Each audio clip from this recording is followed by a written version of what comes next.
ಶ್ರೀಗುರುಭ್ಯೋ ನಮಃ ಪರಮಗುರುಭ್ಯೋ ನಮಃ. ಶ್ರೀಮದಾನಂದತೀರ್ಥ ಭಗವತ್ಪಾದಾಚಾರ್ಯ ಗುರುಭ್ಯೋ ನಮಃ. ಸೃಷ್ಟಿಸ್ಥಿತ್ಯಪ್ಯಯೇಹ ನಿಹತಿ ದೃಶಿತಮೋ ಬಂಧಮೋಕ್ಷಾಶ್ಚ ಯಸ್ಮಾತ್ ಅಸ್ಯ ಶ್ರೀ ಬ್ರಹ್ಮರುದ್ರ ಪ್ರಭೃತಿ ಸುರನರದ್ವೀಷ ಶತ್ರುವಾತ್ಮಕಸ್ಯ ವಿಷ್ಣೋರ್ವ್ಯಸ್ತಾಃ ಸಮಸ್ತಾಃ ಸಕಲಗುಣನಿಧಿಃ ಸರ್ವದೋಷೋ ವ್ಯಪೇತಃ ಪೂರ್ಣಾನಂದಾವ್ಯಯೋ ಯೋ ಗುರುರಪಿ ಪರಮಶ್ಚಿಂತಯೇತಂ ಮಹಾಂತಂ. ಜನ್ಮಾದ್ಯಸ್ಯ ಯತೋನ್ವಯಾದಿತರತಶ್ಚಾರ್ಥೇಷ್ವಭಿಜ್ಞಸ್ವರಾಟ್ ತೇನೇ ಬ್ರಹ್ಮಹೃದಾಯ ಆದಿಕವಯೇ ಮುಹ್ಯಂತಿ ಯಂ ಸೂರಯಃ. ತೇಜೋ ವಾರಿಮೃದಾಂ ಯಥಾ ವಿನಿಮಯೋ ಯತ್ರ ತ್ರಿಸರ್ಗೋ ಮೃಷಾ ಧಾಮ್ನಾ ಸ್ವೇನ ಸದಾ ನಿರಸ್ತಕುಹಕಂ ಸತ್ಯಂ ಪರಂ ಧೀಮಹಿ. ನಮಃ ಪರಸ್ಮೈ ಪುರುಷಾಯ ಭೂಯಸೆ ಸದುದ್ಭವಸ್ಥಾನ ನಿರೋಧಲೀಲಯಾ ಗೃಹೀತಶಕ್ತಿತ್ರಿತಯಾಯ ದೇಹಿನಾಮಂತರ್ಧ್ರುವಾಯಾನುಪಲಭ್ಯ ವರ್ತ್ಮನೆ.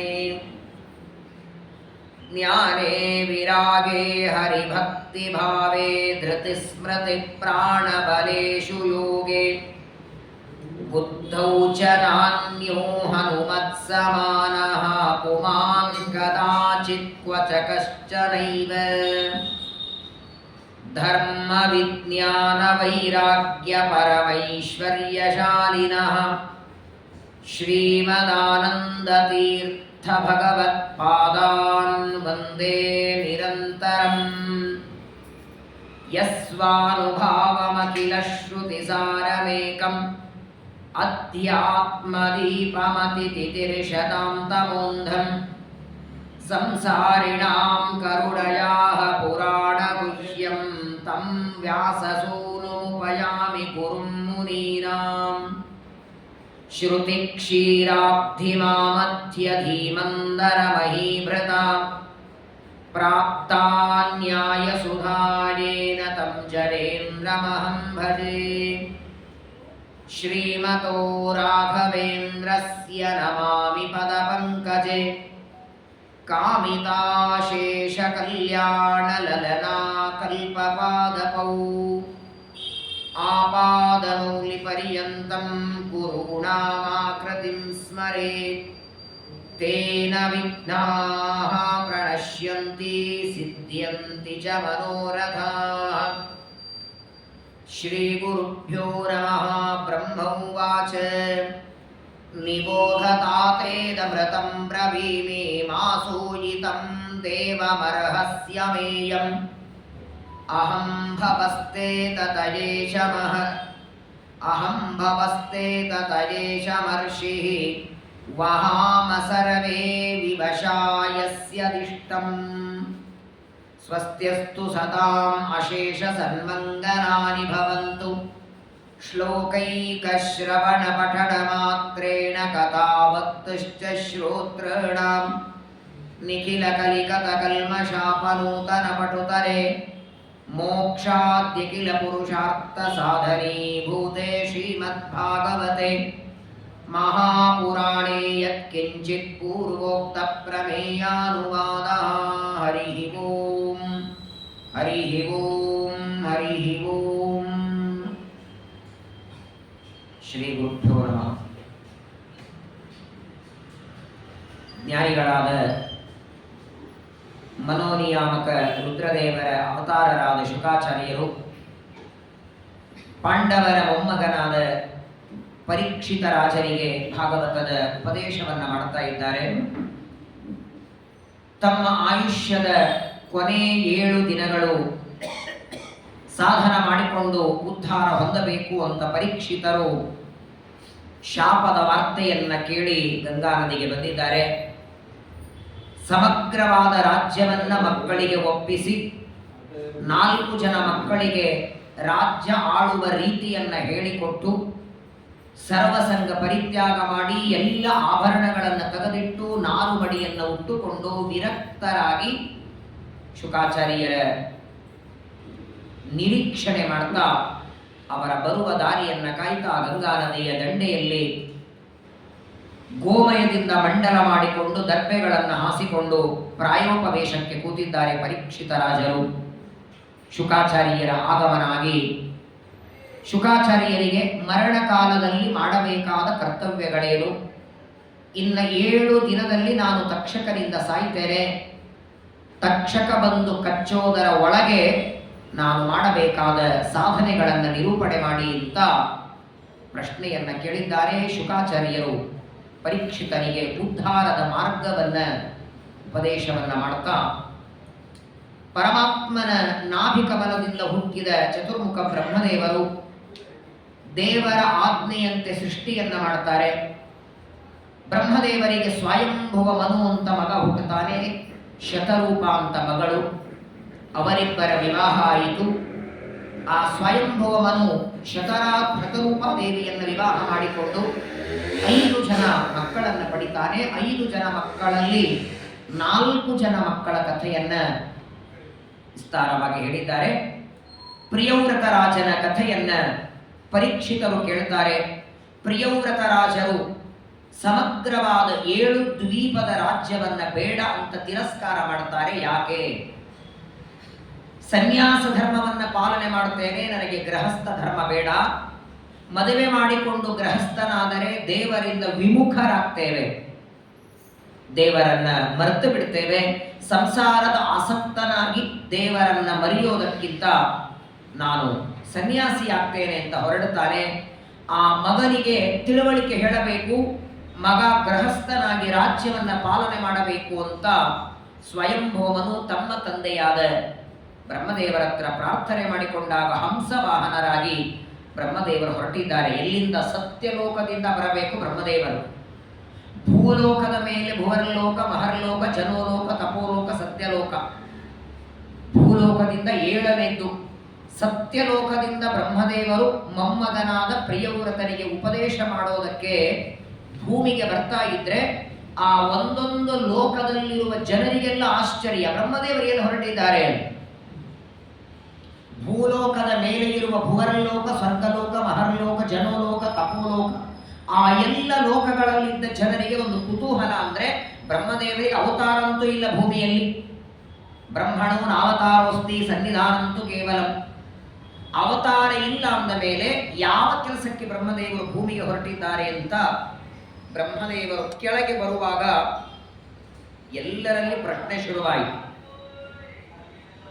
ಏನೋ ಒಂದು ದೊಡ್ಡ ಕಾರ್ಯಕ್ರಮ ಇದೆ, ಹೊರಟಿದ್ದಾರೆ, ಯಾವುದೋ ಮದುವೆ ಹೊರಟಿದ್ದಾರೆ. ಶ್ರೀನಿವಾಸನ ಮದುವೆಗೆ ಬ್ರಹ್ಮದೇವರು ಬರುವಾಗಲೂ ಅದೇ ಪ್ರಶ್ನೆ ನಡೆದಿತ್ತು. ಎಲ್ಲಿ ಹೊರಟಿದ್ದಾರೆ ಬ್ರಹ್ಮದೇವರು? ಯಾಕೆ ಭೂಲೋಕಕ್ಕೆ ಪ್ರಯಾಣ? ತಂದೆಯ ಮದುವೆಗೆ ಹೊರಟಿದ್ದಾರೆ. ಆ ವೈಶಾಖದಲ್ಲಿ ಕೇಳೋರಿದ್ದೀರಿ, ವೈಶಾಖ ಶುಕ್ಲ ದಶಮಿ ಮದುವೆ ಮಾಡಿಕೊಂಡದ್ದು.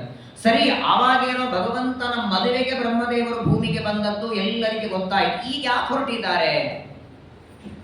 ಸತ್ಯಲೋಕ ಬಿಟ್ಟು ಬ್ರಹ್ಮದೇವರು ಭೂಮಿಗೆ ಹೊರಟದ್ದು ಮೊಮ್ಮಗನಿಗೆ ಉಪದೇಶ ಮಾಡಲಿಕ್ಕೆ. ಜಗತ್ತೊಳಗೆ ನೋಡಿ, ಮೊಮ್ಮಕ್ಕಳ ಮೇಲೆ ಅಜ್ಜಂದ್ರಿಗೆ ಏನು ಪ್ರೀತಿ ಇರುತ್ತದೆ, ಇದನ್ನ ದೇವರು ಬ್ರಹ್ಮದೇವರು ಮಾಡಿ ತೋರಿಸ್ತಾರೆ. ಪರಮಾತ್ಮನಿಗೂ ತನ್ನ ಮಗನಾದ ರುದ್ರದೇವರ ಮೇಲೆ ಅಪಾರ ಪ್ರೀತಿ. ಹಾಗೇನೆ ಬ್ರಹ್ಮದೇವರು ತನ್ನ ಮೊಮ್ಮಗನಾದ ಪ್ರಿಯವ್ರತ ರಾಜನಿಗೆ ಉಪದೇಶ ಮಾಡಬೇಕು ಅಂತ ಆಕಾಶ ಮಾರ್ಗದಿಂದ ಹಂಸವಾಹನರಾಗಿ ಒಂದೊಂದು ಲೋಕಗಳನ್ನು ಇಳಿತಾ ಕೊನೆಗೆ ಭೂಲೋಕಕ್ಕೆ ಬಂದಿದ್ದಾರೆ. ಬ್ರಹ್ಮದೇವರು ಬರ್ತಾ ಇದ್ದದನ್ನ ನೋಡಿ ಪ್ರಿಯವ್ರತ ರಾಜ ಸ್ವಾಗತಕ್ಕೆ ಹೋಗ್ತಾನೆ. ಅಜ್ಜ ಬರ್ತಿದ್ದಾರೆ. ಎಲ್ಲ ಸೇವಕರು ರಾಜರೆಲ್ಲ ಹೋಗಿ ಬ್ರಹ್ಮದೇವರನ್ನ ಸ್ವಾಗತ ಮಾಡ್ತಾರೆ. ಅರ್ಘ್ಯ ಪಾದ್ಯಗಳಿಂದ ಪೂಜೆ ಮಾಡಿ ಕೃತಾಂಜಲಿ ಉಪತಸ್ತೆ. ಸ್ವಯಂಭೂ ಮದುವೆಗೆ ಎಷ್ಟು ಆನಂದ ಆಯಿತು ನೋಡಿ. ನನ್ನ ಮಗ ಮದುವೆ ಮಾಡಿಕೊಳ್ಳೋ ಅಂದ್ರೆ ಬೇಡ ಅಂತಾನೆ, ರಾಜ್ಯ ಬೇಡ ಅಂತಾನೆ ಅಂತ ತನ್ನ ತಂದೆಗೆ ಹೇಳಿದರೆ ನಾನೇನ್ ಮಾಡ್ಲಿ, ಅದು ನಿಂದು ನಿನ್ನ ಮಗನ ಸಮಸ್ಯೆ, ನೀವಿಬ್ರು ಪರಿಹರಿಸಿಕೊಳ್ಳಿ ಅನ್ಬೋದಾಗಿತ್ತು ಬ್ರಹ್ಮದೇವರು. ಸ್ವಯಂಭುವ ಮಧುವಿನ ಮೇಲೆ ಎಷ್ಟು ಪ್ರೀತಿ ಅಂದ್ರೆ ಅವನ ಮಗನ ಉಪದೇಶಕ್ಕೆ ತಾವೇ ಓಡಿ ಬಂದಿದ್ದಾರೆ. ಬ್ರಹ್ಮದೇವರು ಬಂದದ್ದಕ್ಕೆ ಆನಂದ ಭಾಷ್ಪಗಳು ಕಣ್ಣಲ್ಲಿ ಬರ್ತಾ ಇದೆ. ಯಾರೋ ಬೇಕಾದವರು ನಾವು ಕರೆದ ಒಂದೇ ಆಮಂತ್ರಣಕ್ಕೆ ಬರೆದ್ರೆ ಆನಂದ ಆಗುತ್ತೋ ಇಲ್ಲೋ. ಬಸವೇಶ್ವರ ನಗರಲ್ಲಿ, ರಾಜಾಜಿನಗರ, ಅಲ್ಲಿಂದ ಇಲ್ಲಿ ಬಂದ್ರೇನೆ ಆನಂದ ಆಗುತ್ತೆ. 3 ನಿಮಿಷ ಹಾದಿ ಇರ್ತದೆ. ಅಂಥದ್ರೊಳಗೆ 7 ಲೋಕದಿಂದ ಬ್ರಹ್ಮದೇವರು ಕೆಳಗೆ ಬಂದಿದ್ದಾರೆ. ಅದು ಮೊಮ್ಮಗನಿಗೆ ಉಪದೇಶಕ್ಕೆ ಪರಮ ಆದರದಿಂದ ಬ್ರಹ್ಮದೇವರನ್ನ ಸ್ವಾಗತ ಮಾಡಿ ಅರ್ಘ್ಯ ಪಾದ್ಯಗಳಿಂದ ಪೂಜೆಯನ್ನ ಮಾಡ್ತಾರೆ. ಬ್ರಹ್ಮದೇವರು ಒಂದು ಆಸನ ಮೇಲೆ ಕೂತ್ಕೊಂಡಿದ್ದಾರೆ. ಎದುರುಗಡೆ ಕೂತಿದ್ದಾರೆ ಪ್ರಿಯವ್ರತ ರಾಜ. ಒಂದೇ ಪ್ರಶ್ನೆ ಕೇಳ್ತಾರೆ ಬ್ರಹ್ಮದೇವರು, ಯಾಕೆ ರಾಜ್ಯ ಬೇಡ ಅಂತಿ? ಸಾಮಾನ್ಯವಾಗಿ ಜಗತ್ತೊಳಗೆ ಎಲ್ಲ ಮಕ್ಕಳು ಅವರವರ ತಂದೆಯ ನಂತರದಲ್ಲಿ ತಂದೆಯ ಜವಾಬ್ದಾರಿಯನ್ನ ಹೊತ್ತುಕೊಳ್ಳೋದು ರೂಢಿಯಲ್ಲಿದ್ದಂತ. ತಂದೆ ತಾಯಿಗಳು ಮಕ್ಕಳಿಂದ ಅಪೇಕ್ಷೆ ಪಡೋದು 3: ಜೀವತೋ ವಾಕ್ಯಕರಣಾತ್ ಪ್ರತ್ಯಬ್ಧಂ ಭೂರಿ ಭೋಜನಾತ್ ಗಯಾಯಾಂ ಪಿಂಡದಾನಾಚ್ಯ ತ್ರಿಭಿಪುತ್ರಸ್ಯ ಪುತ್ರತ. ತಮ್ಮ ನಂತರದಲ್ಲಿ ತನ್ನ ಸಮಗ್ರ ಜವಾಬ್ದಾರಿಯನ್ನ ತನ್ನ ಮಗ ತಗೊಳ್ಬೇಕು. ಅದು ತಂದೆ ಮಾಡುವ ಬಿಸಿನೆಸ್ ಇರಲಿ, ಕಾರ್ಯ ಇರಲಿ, ಯಾವುದೋ. ತಂದೆ ಒಂದು ದೇವಸ್ಥಾನ ಇಟ್ಕೊಂಡು ಪೂಜೆ ಮಾಡ್ತಿದ್ದ ಅಂದ್ರೆ ಅಪೇಕ್ಷೆ ಅದನ್ನೇ ಪಡ್ತಾನೆ, ನನ್ನ ಮಗ ನನ್ನ ನಂತರ ದೇವಸ್ಥಾನದಲ್ಲಿ ಅರ್ಚಕನಾಗಲಿ. ತಂದೆ ಬಿಸಿನೆಸ್ ಮಾಡ್ತಿದ್ರೆ ಅವ್ರ ಮಗನು ಅದನ್ನೇ ಅಪೇಕ್ಷೆ ಪಡ್ತಾರೆ, ಮುಂದುವರೆಸಲಿ. ಎಲ್ಲ ತಂದೆ ತಾಯಿಗಳು ಮಕ್ಕಳಿಂದ ಅಪೇಕ್ಷೆ ಪಡೋದು ಒಂದೇ ಒಂದು. ಕೇವಲ ನಿನ್ನ ತಂದೆ ಅಪೇಕ್ಷೆ ಪಡ್ತಾರೆ ಅಂತಲ್ಲ, ಬ್ರಹ್ಮದೇವರು ಪ್ರಿಯವ್ರತನಿಗೆ ಹೇಳ್ತಾರೆ, ನೀನು ಗೃಹಸ್ಥನಾಗಿ ರಾಜ್ಯವನ್ನ ಪಾಲನೆ ಮಾಡುವುದು ನಿನ್ನ ತಂದೆ ಅಪೇಕ್ಷೆ ಮಾತ್ರವಲ್ಲ, ಅದು ನಿನ್ನ ಕರ್ತವ್ಯವೂ ಹೌದು ಅಂತಾರೆ. ತಂದೆಯ ಒತ್ತಾಯಕ್ಕೆ ರಾಜನಾಗಬೇಡ. ನೀನು ಸ್ವಯಂಭುವ ಮನುವಿನ ಮಗ. ಒಬ್ಬ ಮನುವಿನ ಮಗನಾಗಿ ನಿನ್ನ ಕರ್ತವ್ಯ ಪ್ರಜೆಗಳನ್ನ ಪಾಲನ ಮಾಡಬೇಕಾದದ್ದು ಕರ್ತವ್ಯ. ಅವರವರ ಕರ್ತವ್ಯದಿಂದ ಅವರು ಚ್ಯುತರಾದರೆ, ಅವರವರ ಕರ್ತವ್ಯ ಬಿಟ್ಟರೆ ಅವರಿಗೆ ಸದ್ಗತಿ ಇಲ್ಲ. ಬೇಕಾದಷ್ಟು ಶ್ರೀಮಂತಿಕೆ ಇರಲಿ, ಕೋಟಿಗಟ್ಟಲೆ ಹಣ ಇದ್ರೂ ಕೂಡ ಯಾವ ಕೆಲಸ ಯಾವುದರಿಂದ ಹೇಗೆ ಅವರು ಅದನ್ನೇ ಮಾಡಬೇಕು. ಬಂಗಾರದಿಂದ ಗಣಪತಿ ತಂದು ಮಾಡುವಷ್ಟು ಶ್ರೀಮಂತಿಕೆ ಇದ್ರು ಭಾದ್ರಪದ ಮಾಸದಲ್ಲಿ ಮಣ್ಣಿಂದೇ ಮಾಡುವವರಿದ್ದಾರೆ. ಶ್ರೀಮಂತಿಕೆಯಲ್ಲಿ ತೋರಿಸೋ ಹಾಗಿಲ್ಲ. ವರ್ಷದಲ್ಲಿ 5 ಮಣ್ಣಿನ ಪೂಜೆ. ಹಾಗೆ ಯಾರಿಗೆ ಯಾವ ಕೆಲಸ ದೇವರ ಹೇಳಿದ್ದಾನೆ ಅವರದರ ಅನುಷ್ಠಾನ ಮಾಡಬೇಕು. ಇದನ್ನೇ ಭಗವದ್ಗೀತೆಯಲ್ಲಿ ಅರ್ಜುನನಿಗೆ ತುಂಬಾ ವಿಸ್ತಾರ ಹೇಳ್ತಾರೆ. ಜಪ ಮಾಡ್ತೇನೆ, ಪೂಜಾ ಮಾಡ್ತೇನೆ, ಯಾವುದೋ ಗುಹೆಯಲ್ಲಿ ಕೂತ್ಕೊಂಡು ಗ್ರಂಥ ಬರೀತೇನೆ, ಯಾಕೆ ನನ್ನನ್ನು ಯುದ್ಧ ಮಾಡುವಂತ ಬೆನ್ನತ್ತಿದ್ದೆ ಅಂತ ಕೃಷ್ಣನಿಗೆ ಅರ್ಜುನ ಕೇಳ್ತಾನೆ. ಯಾವುದಾದ್ರೂ ಮಾತು ಸಂಘಕ್ಕೆ ಹೋಗಿ ಪ್ರವಚನ ಮಾಡು ಅಂದ್ರೆ ಡೈಲಿ ಮಾಡಿ ಬರ್ತೇನೆ, ಇಲ್ಲ ಹೋಗಿ ಅರ್ಚನೆ ಮಾಡು ಅಂದ್ರೆ ಹೋಗಿ ಹನುಮಂದಿರ ಪೂಜಾ ಮಾಡ್ತೇನೆ, ಪೂಜೆನೋ ಪ್ರವಚನನೋ ಪಾಠನೋ ಮಾಡ್ತೇನೆ, ಯುದ್ಧ ಮಾಡು ಅಂತ ಯಾಕೆ ಬೆನ್ನತ್ತಿದ್ದೆ ಅಂತ ಕೃಷ್ಣನಿಗೆ ಅರ್ಜುನ ಕೇಳಿದರೆ ಆಗ ಕೃಷ್ಣ ಕೊಟ್ಟ ಉತ್ತರ ಇದನ್ನೇ: ಸ್ವೇ ಸ್ವೇ ಕರ್ಮಣ್ಯಭಿರತಃ ಸಂಸಿದ್ಧಿಂ ಲಭತೆ ನರಃ ಶ್ರೇಯಾನ್ ಸ್ವಧರ್ಮೋ ವಿಗುಣಃ ಪರಧರ್ಮಾತ್ ಸ್ವನುಷ್ಠಿತ. ಬ್ರಾಹ್ಮಣನಾದವರು ಅವನ ಕರ್ತವ್ಯ, ಕ್ಷತ್ರಿಯರು ತಮ್ಮ ಧರ್ಮ, ವೈಶ್ಯರು ತಮ್ಮ ಧರ್ಮ. ಬ್ರಾಹ್ಮಣ, ಕ್ಷತ್ರಿಯ, ವೈಶ್ಯ, ಶೂದ್ರ, ಗೃಹಸ್ಥ, ಬ್ರಹ್ಮಚಾರಿ, ವಾನಪ್ರಸ್ಥ, ಸನ್ಯಾಸ, ಯಾರಿಗೆ ಯಾವ ಧರ್ಮಗಳ ಅನುಷ್ಠಾನ ಹೇಳಿದ್ದಾರೆ ಅವರ ಕರ್ತವ್ಯ ಅವರು ಮಾಡುವುದೇ ದೇವರ ಪೂಜೆ. ಪೂಜೆ ಅಂದಾಕ್ಷಣ ಅಭಿಷೇಕ, ಅರ್ಚನೆ, ಧೂಪ ದೀಪವೇ ಪೂಜೆ ಅಲ್ಲ.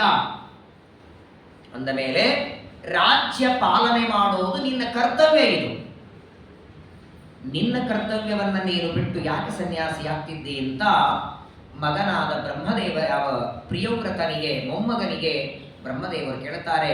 ಅಹಂ ಭವಸ್ತೇತ ತಯೇಶ ಮರ್ಷಿ ವಹಾಮ ಸರ್ವೇ ವಿವಶಾಯಸ್ಯ ಇಷ್ಟಂ. ತಮ್ಮನ್ನ ಹೇಳ್ಕೋತಾರೆ.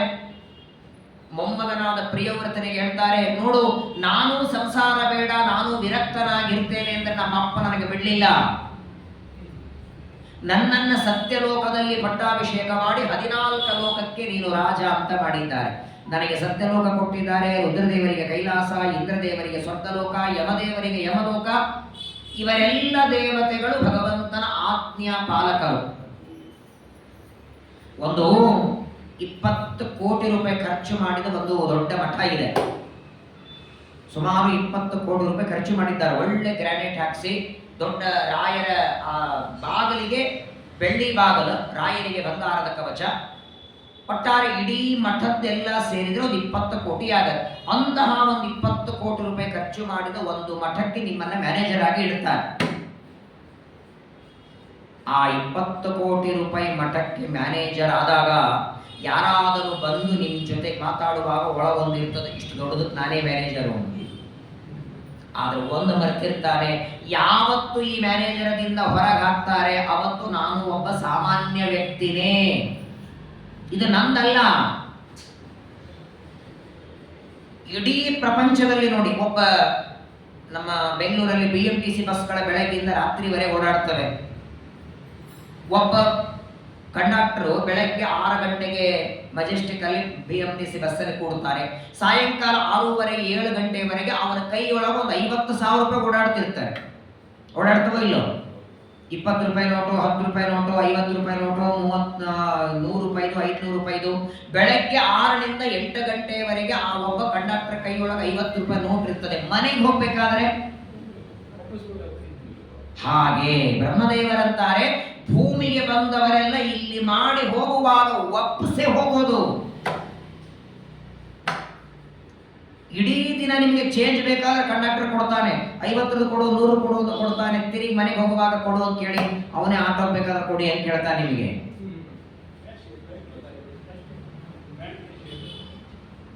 ಎಲ್ಲರೂ ದೇವರ ಆಜ್ಞೆಯಿಂದ ಭೂಮಿಗೆ ಬರೋದು, ಅವರಿಗೆ ಹೇಳಿದ ಕೆಲಸ ಮಾಡೋದು. ಕೆಲಸ ಮುಗಿದ ಮೇಲೆ ಸ್ವಾಮಿ ನನಗೆ ಈ ಕೆಲಸಕ್ಕೆ ಕಳಿಸಿದ್ದಿ, ಈ ಕೆಲಸ ನಾನು ಮಾಡಿದ್ದೇನೆ, ನಾನಿನ್ನು ಹೊರಡುತ್ತೇನೆ, ಒಪ್ಪಿಸೋದು, ಹೊರಡ್ತಾ ಇರೋದು. ಜೊತೆಗೆ ಒಯ್ಯೋದಿಲ್ಲ. ಯಾವ ಕೆಲಸಕ್ಕೆ ದೇವರು ಕಳಿಸಿದ್ದಾನೆ ಅದನ್ನ ಮಾಡದೆ ಇನ್ನೇನೋ ಮಾಡುತ್ತೇನೆಂದ್ರೆ ದೇವರಿಗೆ ಆನಂದ ಆಗಲ್ಲ. ಅಡಿಗೆ ಮಾಡುವಂತ ಹೇಳಿನೇ ಅಡಿಗೆಯವನನ್ನ ಮನೆಗೆ ಕರೆಸಿ, ನಿನ್ನನ್ನು ಕರೆಸಿದ್ದೆ ಅಡಿಗೆಗೆ, ಆ ಅಡಿಗೆಯವನು ಅಡಿಗೆ ಮಾಡೋದಕ್ಕೆ ಬಂದವನು ಮೇಲ್ಗಡೆ ಕೂತ್ಕೊಂಡು ಒಂದು ಪೇಪರ್ ಓದ್ತಾ ಕೂತಾದ್ರೆ, ಅಯ್ಯೋ ನೀನು ಕರೆಸಿದ್ದೆ ಅದಕ್ಕಪ್ಪ, ನೀನು ಇಲ್ಲಿ ಕೂತ್ಕೊಂಡು ಪೇಪರ್ ಓದು ಟೈಮ್ ಪಾಸ್ ಮಾಡೋದು ನಿಮ್ಮನೆಗೆ ಮಾಡ್ಬೋದಲ್ಲ ನೀನು. ಬ್ರಹ್ಮದೇವರಂತಾರೆ, ಎಲ್ಲರಿಗೂ ಅವರವರ ಜವಾಬ್ದಾರಿ ಇದೆ, ಹಾಗೆ ನಿನಗೂ ಒಂದು ಜವಾಬ್ದಾರಿ. ನೀನು ಗೃಹಸ್ಥನಾಗಿ ನಿನಗೆ ಹೇಳಿದ ಕರ್ಮಗಳ ಅನುಷ್ಠಾನವನ್ನ ಮಾಡು. ವೈರಾಗ್ಯ ಬಂದ ಮೇಲೆ ನೀನು ಸನ್ಯಾಸಿಯಾಗಬೇಡ ಅಂತಿಲ್ಲ, ಈಗಲೇ ಸನ್ಯಾಸ ಬೇಡ. ಇಷ್ಟು ಬ್ರಹ್ಮದೇವರು ಮೊಮ್ಮಗನಿಗಂದ್ರೆ, ಪ್ರಿಯವ್ರತ ರಾಜ ಅಜ್ಜನಾದ ಬ್ರಹ್ಮದೇವರಿಗಂತಾನೆ, ಸ್ವಾಮಿ ನಿಮ್ಮ ಮಾತು ಸತ್ಯ, ಅವಶ್ಯವಾಗಿ ದೇವರು ಹೇಳಿದ ಆಜ್ಞೆಯನ್ನ ಎಲ್ಲರೂ ಪಾಲನೆ ಮಾಡಬೇಕು, ಯಾರೂ ಉಲ್ಲಂಘನ ಮಾಡಬಾರದು. ಆದರೆ ನೀವು ನನಗೆ ರಾಜ್ಯವನ್ನ ಆಳು, ಗೃಹಸ್ಥನಾಗು, ಮದುವೆ ಮಾಡಿಕೊ ಅಂತ ಹೇಳ್ತಿದ್ದೀರಿ.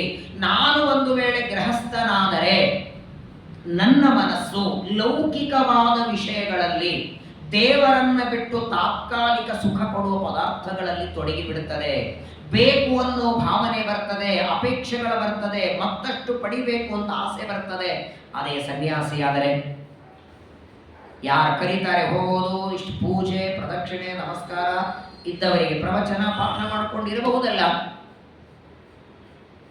ಯಾರೋ ತೆಗ್ಗಲ್ಲಿ ಬಿದ್ದರೆ ಅವನನ್ನ ಬುದ್ಧಿ ದಡ್ಡನಲ್ಲ, ಅಯ್ಯೋ ಪಾಪ ಗೊತ್ತಿಲ್ಲ ಬಿದ್ದಾರೆ ಅಂತಾನೆ. ಅವನೇ ತೆಗ್ಗಲ್ಲಿ ಅವ ಬಿದ್ದ ಅಂದ್ರೆ, ಹಂಗೆ ಗೃಹಸ್ಥನಾದರೆ ಇಷ್ಟೆಲ್ಲ ತೊಂದರೆಗಳಿದೆ ಅಂತ ಗೊತ್ತಿದ್ದ ಮೇಲೂ ಯಾರು ಗೃಹಸ್ಥರಾಗ್ತಾರಲ್ಲ, ಏನಿರ್ಬೇಕು ಅವರನ್ನ ನೋಡಿ.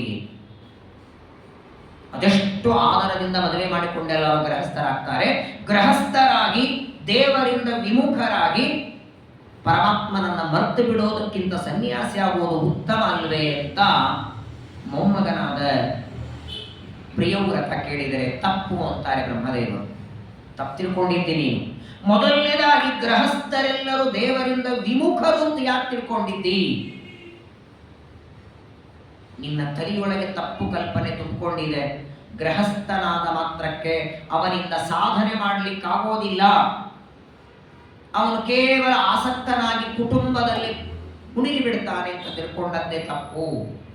ಯಾಕೆಂದ್ರೆ ಒಂದು ವೇಳೆ ಗೃಹಸ್ಥ ಧರ್ಮ ಇದು ದೇವರಿಗೆ ವಿರುದ್ಧವಾಗಿತ್ತು, ಗೃಹಸ್ಥ ಧರ್ಮದಲ್ಲಿ ಕರ್ತವ್ಯಗಳ ಸಾಧನೆ ಆಗಲ್ಲ ಅಂತಾಗಿದ್ರೆ ಆ ಒಂದು ಆಶ್ರಮವನ್ನ ದೇವರು ಮಾಡಲೇಬಾರದಾಗಿತ್ತು.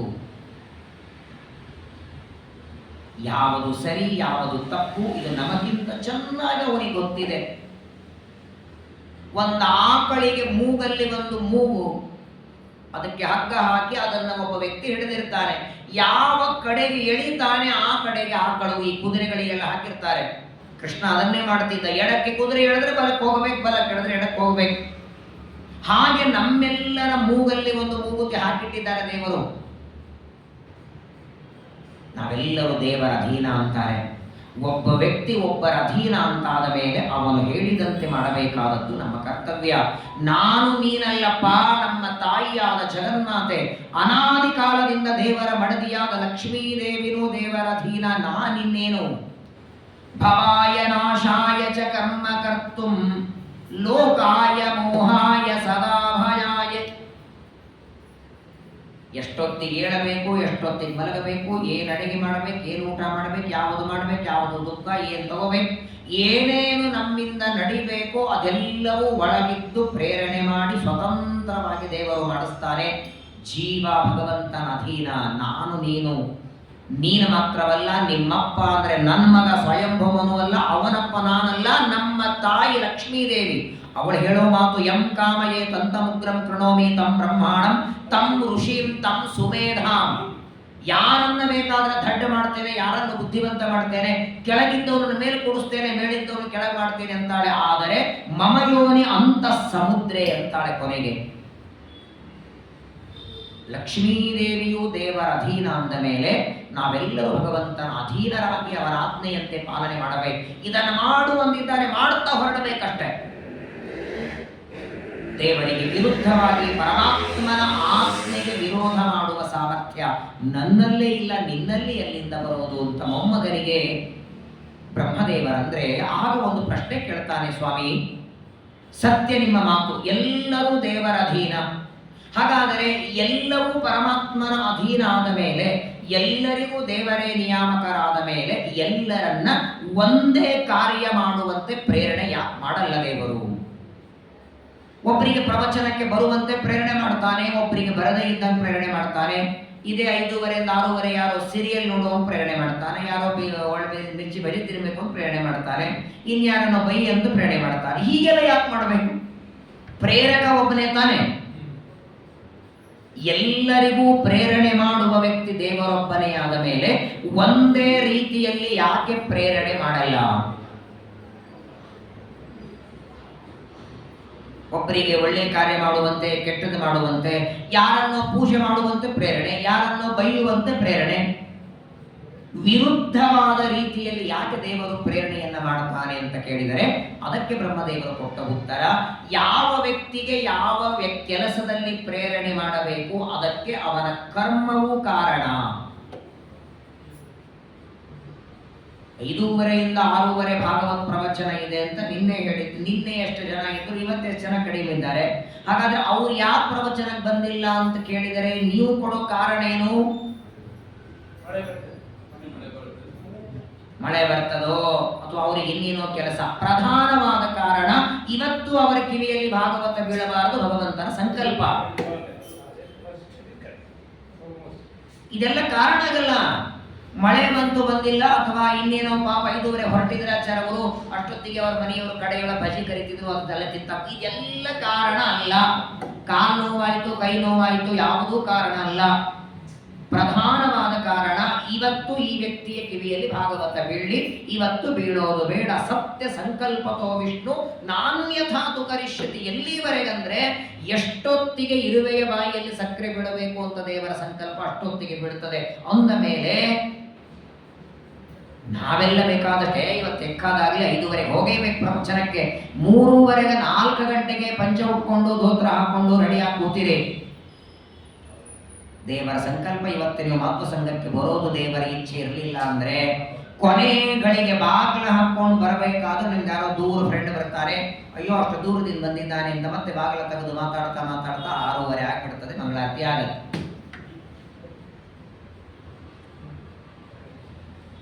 ಭಗವಂತನ ಕೈಯಲ್ಲಿ ಆಡುವ ಗೊಂಬೆಗಳು ಅಂತಾರೆ ಬ್ರಹ್ಮದೇವರು. ಆಗ ಮತ್ತೆ ಪ್ರಶ್ನೆ ಕೇಳ್ತಾನೆ ಪ್ರಿಯವ್ರತ ರಾಜ ಅಂತಾನೆ, ಸ್ವಾಮಿ ಸರಿ, ಇವತ್ತು ದೇವರು ನಮ್ಮನ್ನ ಒಂದು ಒಳ್ಳೆಯ ಕೆಲಸದಲ್ಲಿ ಪ್ರೇರಣೆ ಮಾಡೋದಕ್ಕೆ ಹಿಂದಿನ ಕರ್ಮ ಅಂದ್ರಿ. ಒಬ್ಬ ವ್ಯಕ್ತಿ ದೇವರ ಪೂಜೆ ಮಾಡ್ತಾನೆ. ಏನ್ರಿ ದೇವರು ಪೂಜೆ ಮಾಡ್ತಾರೆ, ಜಪ ಮಾಡ್ತಾರೆ, ಪ್ರವಚನಕ್ಕೆ ಹೋಗ್ತಾರೆ. ಅಯ್ಯೋ ಜನ್ಮಾಂತರದಲ್ಲಿ ಏನೋ ಪುಣ್ಯ ಮಾಡಿದಾರಪ್ಪ ಅವರು, ಹೌದಾ? ಇವತ್ತೇನಾದರೂ ಒಳ್ಳೆಯದು ಮಾಡಿದರೆ ಜನ್ಮಾಂತರ ಪುಣ್ಯ, ಇವತ್ತೇನಾದರೂ ಕೆಟ್ಟದ್ದು ಮಾಡಿದರೆ ಜನ್ಮಾಂತರದ ಕರ್ಮ ಪಾಪ ಅಂತೀವಿ. ಇವತ್ತಿನ ಕರ್ಮಗಳಿಗೆ ಹಿಂದಿನ ಜನ್ಮದ ಕರ್ಮ, ಅದಕ್ಕೆ ಕಾರಣ ಅದರ ಹಿಂದಿನ ಜನ್ಮದ ಕಾರಣ, ಅದಕ್ಕೆ ಕಾರಣ ಇದು ಕೊನೆಗೆ ಎಲ್ಲಿ ಪ್ರಾರಂಭ ಅಂತ ಆದದ್ದು ಎಲ್ಲಿ? ಇದಕ್ಕೆ ಮೂಲ ಯಾವ್ದಾರು ಬೇಕಲ್ಲ. ಮೊದಲನೇದ್ದು ಪಾಪ ಅಥವಾ ಮೊದಲನೇದ್ದು ಪುಣ್ಯ, ಅದಕ್ಕಿದು ಅದಕ್ಕಿದು ಅದಕ್ಕಿದು ಅಂತ ನೀವು ಮುಂದೆ ಹೇಳ್ತಾ ಬನ್ನಿ. ಇವತ್ತು ನಡೆಯೋದಕ್ಕೆ ಸೈಕಲ್ ಇರಲಿ, ಇವತ್ತು ನಡೆಯೋದಕ್ಕೆ ಹಿಂದಿಂದು ಅಂತೀವಿ, ಕೊನೆಗೆ ಹೋಗೋದು ಎಲ್ಲಿ ನಿಲ್ಲೋದು? ಅಕಸ್ಮಾತ್ ಆಗಿ ಇದಕ್ಕೆ ಕೊನೆ ಇರಲಿಲ್ಲ ಅಂತಾದರೆ ಪರಮಾತ್ಮನಲ್ಲಿ ದೋಷ ಬರ್ತದೆ, ವೈಷಮ್ಯ ದೋಷ ಬರ್ತದೆ. ಯಾಕಂತ ಕೇಳಿ, ಒಬ್ಬ ಜೀವನಿಗೆ ಇದಕ್ಕೆ ಮೂಲವೇ ಇಲ್ಲ ಅಂದ್ರೆ ತನ್ನ ಇಚ್ಛೆಯಿಂದ ದೇವರು ಕೊಟ್ಟ ಅನ್ನಬೇಕು. ಹಾಗಾದ್ರೆ ಇಚ್ಛೆಯಿಂದ ಕೊಟ್ಟ ಅಂದ್ರೆ ಒಬ್ಬರಿಗೆ ಹೆಚ್ಚು ಒಬ್ಬರಿಗೆ ಕಡಿಮೆ ಕೊಟ್ಟರೆ ವೈಷಮ್ಯ ಅನ್ನೋಲ್ಲ, ಅವನಲ್ಲ ವೈಷಮ್ಯ ನೈರ್ಗಣ್ಯ ಅನ್ನುವ ದೋಷಗಳು ಬರುತ್ತಲ್ಲ. ಅದಕ್ಕೆ ಬ್ರಹ್ಮದೇವರಂತಾರೆ, ತಪ್ಪು ತಿಳ್ಕೊಂಡಿದ್ದಿ. ಸರ್ವೇವ ಮಹಾಬಲಿವೀಶ್ವರಾಯ ಪ್ರೋತಾನಸೀವದ್ವಿಪದೇ ಚತುಷ್ಪದಃ. ಬ್ರಹ್ಮದೇವರಂತಾರೆ, ಇವತ್ತು ನಾವು ಮಾಡುವ ಕರ್ಮಗಳಿಗೆ ಹಿಂದಿನ ಜನ್ಮದ ಕರ್ಮ ಕಾರಣ, ಅದಕ್ಕೆ ಹಿಂದಿನ ಜನ್ಮ. ಕೊನೆಗೆ ಬಂದು ನಿಲ್ಲೋದು ಎಲ್ಲಿ? ಜೀವನ ಯೋಗ್ಯತೆ ಕೊನೆಗೆ ನಿಲ್ಲೋದಲ್ಲಿ. ಆ ಜೀವನ ಯೋಗ್ಯತೆ ಏನಿದೆಯೋ ಅದಕ್ಕೆ ತಕ್ಕಂತೆ ದೇವರು ಪ್ರೇರಣೆ ಮಾಡ್ತಾನೆ. ನಿಮ್ಮ ಮನೆಯೊಳಗೆ 50 ಘಟ್ಟ ಮಂಗಳಾರತಿ ಬತ್ತಿ ತೊಯಿಸಿಟ್ಟಿದ್ದಾರೆ, 50 ಹಲಗಾರತಿನೂ ಇದೆ ಅಂತ ಹೇಳಿ ಸತ್ಯಾತ್ಮನಾಗ ನಾನು ಕಟ್ಕೊಂಡು 50 ಮಂಗಳಾರತಿ ಮಾಡ್ತೇನೆ ಅಂದ್ರೆ ಇಲ್ಲ. ಮಂಗಳಾರತಿ ಬತ್ತಿನೂ ಇದೆ, ಹಲಗಾರತಿನೂ ಇದೆ, ಗಂಟಿನೂ ಇದೆ. ನಮ್ಮಿಂದ 50 ಮಂಗಳಾರತಿ ಮಾಡಿಸಲ್ಲ ದೇವರು. ಎಲ್ಲ ಜೀವರಾಶಿಗಳ ಯೋಗ್ಯತೆ ಬೇರೆ. ಒಂದು ಮರಿಬೇಡಿ, ಯೋಗ್ಯತಾ ಬೇರೆ, ಸ್ವಭಾವ ಬೇರೆ. ಆದ್ರೆ ಎರಡೂ ಅನಾದಿ. ಯಾರು ರೆಡಿ ಮಾಡಿದ್ದಲ್ಲ, ಘಂಟಿ ರೆಡಿ ಮಾಡಿದ್ದು, ಘಂಟಿಯಿಂದ ಬರುವ ಸೌಂಡು, ಆ ಧ್ವನಿ, ಅದು ಅನಾದಿ. ಅದು ಯಾವ ಘಂಟಿ ಬಾರಿಸಿದಾಗ ಯಾವ ಧ್ವನಿ ಬರ್ತದೆ, ಆ ಘಂಟಿಯನ್ನು ರೆಡಿ ಮಾಡೋದಕ್ಕೆ ಮಟೀರಿಯಲ್ ಏನಿದೆ ಅದರ ಮೇಲೆ ಹೋಗುತ್ತೆ.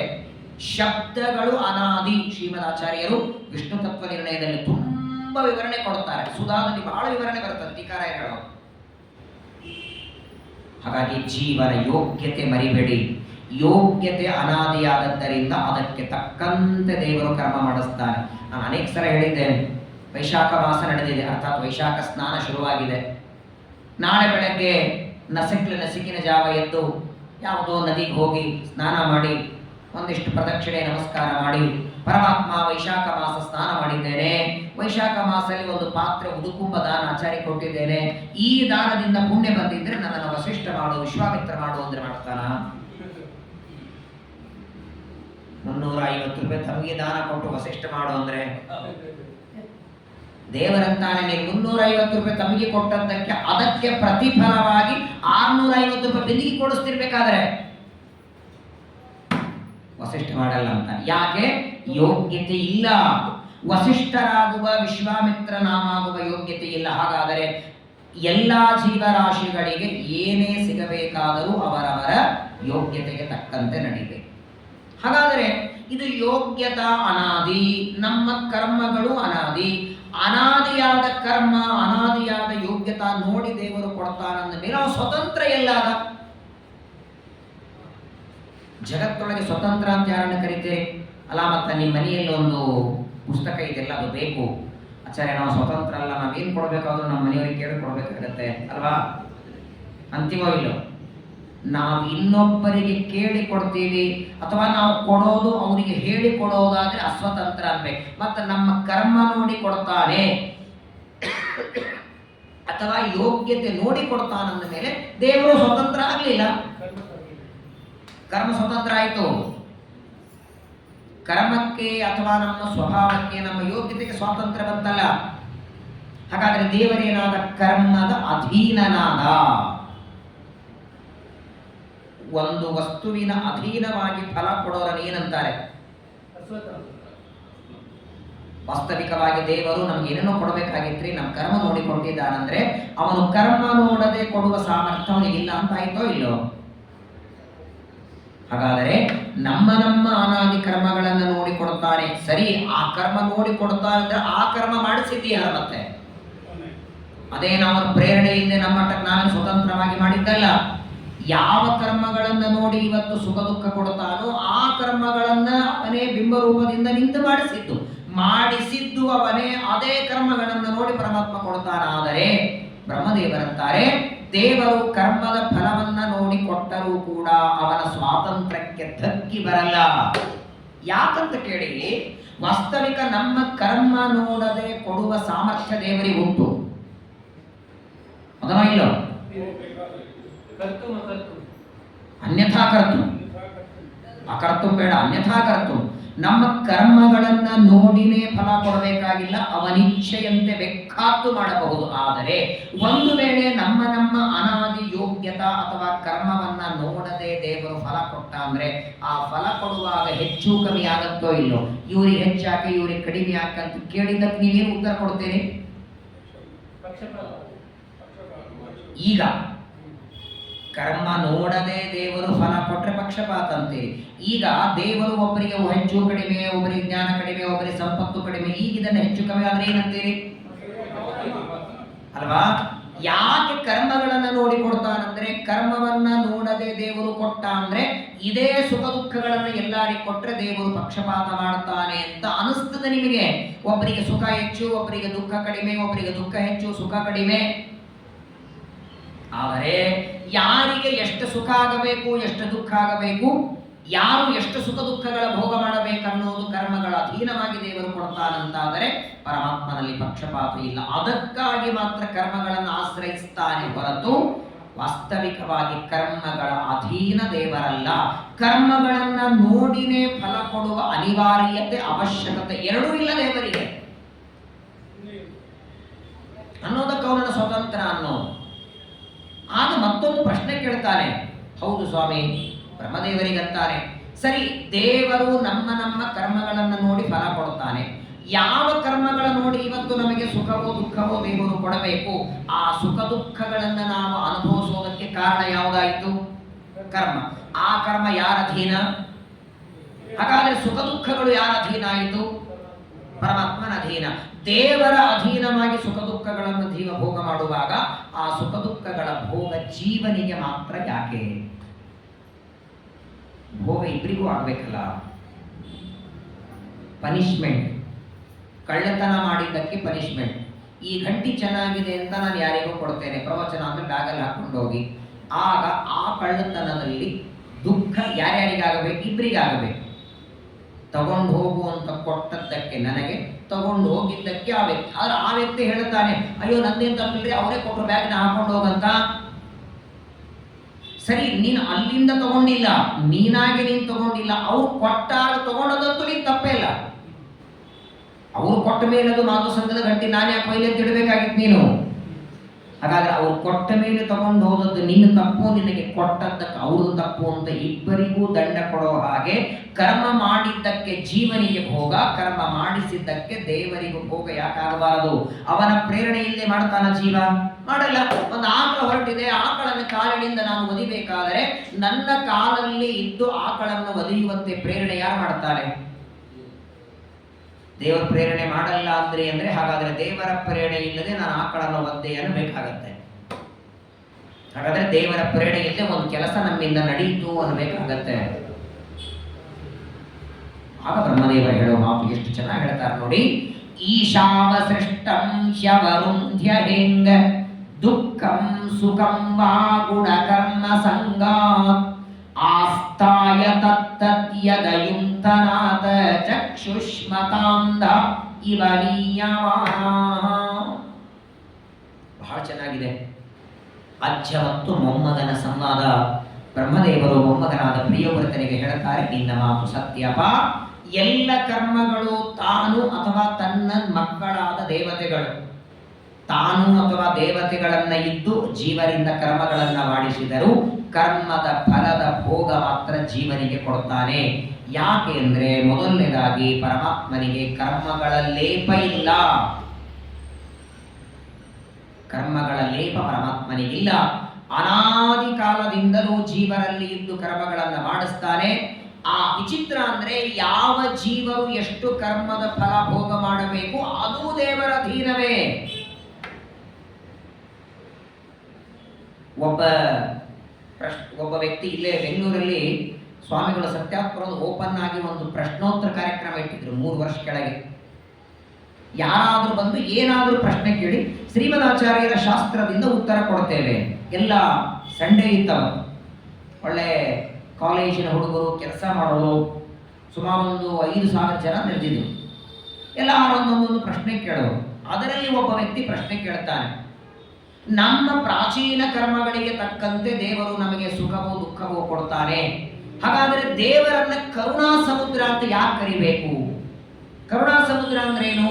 ನಮ್ಮ ಕರ್ಮಗಳಿಗೆ ತಕ್ಕಂತೆ ದುಃಖ ಇದ್ರೂ ಅದನ್ನ ಕೊಡದಿದ್ದಾಗ ಅವನ ಕರುಣಾ ಸಮುದ್ರ ಅನ್ಬೇಕಲ್ವೇ? ತಪ್ಪು ಮಾಡಿದರೂ ಪನಿಷ್ಮೆಂಟ್ ಕೊಡದೇ ಇದ್ದವರನ್ನು ತಾನೆ ಎಷ್ಟು ಕರುಣಾಳುಗಳು ಅಂತೀವಿ. ನಾನು ತಪ್ಪು ಮಾಡಿದ್ದಕ್ಕೆ ದಂಡ ಕೊಟ್ಟವನ ಕರುಣಾಮೂರ್ತಿ ಅಂತೀವ ಅನ್ನಲ್ಲ. ಹಾಗಾದ್ರೆ ನಾವು ಮಾಡಿದ ಕರ್ಮ ಅದಕ್ಕೆ ತಕ್ಕಂತೆ ದುಃಖದಲ್ಲಿ ದೇವರು ಒದ್ದೆವ ಆಗ್ತಾರೆ. ಕರುಣಾ ಸಮುದ್ರ ಅನ್ನೋದು ಯಾಕೆ ಅಂತ ಒಬ್ಬ ತರುಣ ಎದ್ದು ಪ್ರಶ್ನೆ ಕೇಳಿದ. ಸ್ವಾಮಿಗಳಂದ್ರು, ಅದರಲ್ಲಿ ದೇವರ ಕಾರುಣ್ಯ ಇದೆ ಎಂದರು. ಏನ್ ಕಾರುಣ್ಯ? ನಾವು ಮಾಡಿದ ಕರ್ಮಗಳಿಗೆ ದೇವರು ಸುಖವೋ ದುಃಖವೋ ಕೊಡ್ತಾನೆ, ಅದರಲ್ಲಿ ಅವನ ಕಾರುಣ್ಯ ತರ ಏನು ಅಂತ ಕೇಳಿದೆಲ್ಲ. ವಾಸ್ತವಿಕವಾಗಿ ನಾವು ಮಾಡಿದ ಕರ್ಮಗಳಿಗೆ ಎಷ್ಟು ಸುಖ ದುಃಖ ಕೊಡಬೇಕು ಅಷ್ಟೆಲ್ಲ ಕೊಟ್ಟಿದ್ರೆ, ನಾವು ಮಾಡಿದ ಕರ್ಮಗಳಿಗೆ 100 ಕರ್ಮ ಮಾಡಿದ್ದೇವೆ ಅಂದ್ರೆ ಆ 100 ಕರ್ಮಗಳಿಗೆ ಬೇಕಾಗುವಷ್ಟು ಸುಖವೇ ಇರಲಿ ದುಃಖವೇ ಇರಲಿ, 100 ಕರ್ಮಗಳಿಗೆ ಬೇಕಾಗುವಷ್ಟು ಸುಖವೋ ದುಃಖವೋ ದೇವರು ಕೊಟ್ಟಿದ್ದ ಅಂದ್ರೆ ಆ ಅವನಿಯ ಕರುಣಾ ಸಮುದ್ರ ಅಂತ ಅನ್ನಬೇಕು. ಆದರೆ ಸ್ವಾಮಿಗಳಂದ್ರು, ಒಂದು ದಿನಕ್ಕೆ ನಾವು ಎಷ್ಟು ಕರ್ಮ ಮಾಡ್ತೀವಿ ಗೊತ್ತಾ? Per day. ಒಂದು ದಿನಕ್ಕೆ ಮಾಡುವ ಕರ್ಮಗಳನ್ನೇನಾದರೂ ಬರಿತಾ ಲೆಕ್ಕ ಮಾಡ್ತಾ ಕೂತ್ರೆ ದಶಾವರಾಣಂ ದೇಹಾನಾಂ ಕಾರಣಾನಿ ಕರೋತ್ಯಯಂ ಶ್ರೀಮದಾಚಾರ್ಯ ಅಂತಾರೆ, 10 ಜನ್ಮಗಳಿಗೆ ಬೇಕಾಗುವಷ್ಟು ಕರ್ಮ ಪರ್ ಡೇ ಮಾಡ್ತೀವಂತೆ. ಹಾಗಾದ್ರೆ ನಮ್ಮ ಕರ್ಮಗಳನ್ನ ನೋಡಿನೇ ದೇವರು ದುಃಖ ಕೊಟ್ಟ ಅಂದ್ರೆ ಅಷ್ಟ ದುಃಖ ಸಹನ ಮಾಡುವ ಸಾಮರ್ಥ್ಯ ಇವನಿಗೆ ಉಂಟ. ನಾಯಿ ಕಡದವರಿಗೆ 16 ಇಂಜೆಕ್ಷನ್ ಕೊಡಬೇಕು. ಆ 16 ಇಂಜೆಕ್ಷನ್ ಒಂದೊಂದು ದಿವಸಕ್ಕೆ ಒಂದೊಂದು ಕೊಟ್ಟರೆ ತಗೊಳ್ಳೋ ಸಾಮರ್ಥ್ಯ ಶರೀರಕ್ಕಿದೆ. ಪ್ರತಿನಿತ್ಯ 16 ಇಂಜೆಕ್ಷನ್ ತಗೊಂಡ್ರೆ 1 ವಾರ ಅಂದ್ರೆ ಆಚಾರ್ಯ ಬುಕ್ ಮಾಡೇಬೇಕು. ಮೊದಲು ನೀವು ಗರುಡ ಪುರಾಣ ಹೇಳಿಕೊಬ್ರೆ ಆಚಾರ್ಯ ಬುಕ್ ಮಾಡಿ ಇಂಜೆಕ್ಷನ್ ಶುರು ಮಾಡಬೇಕು.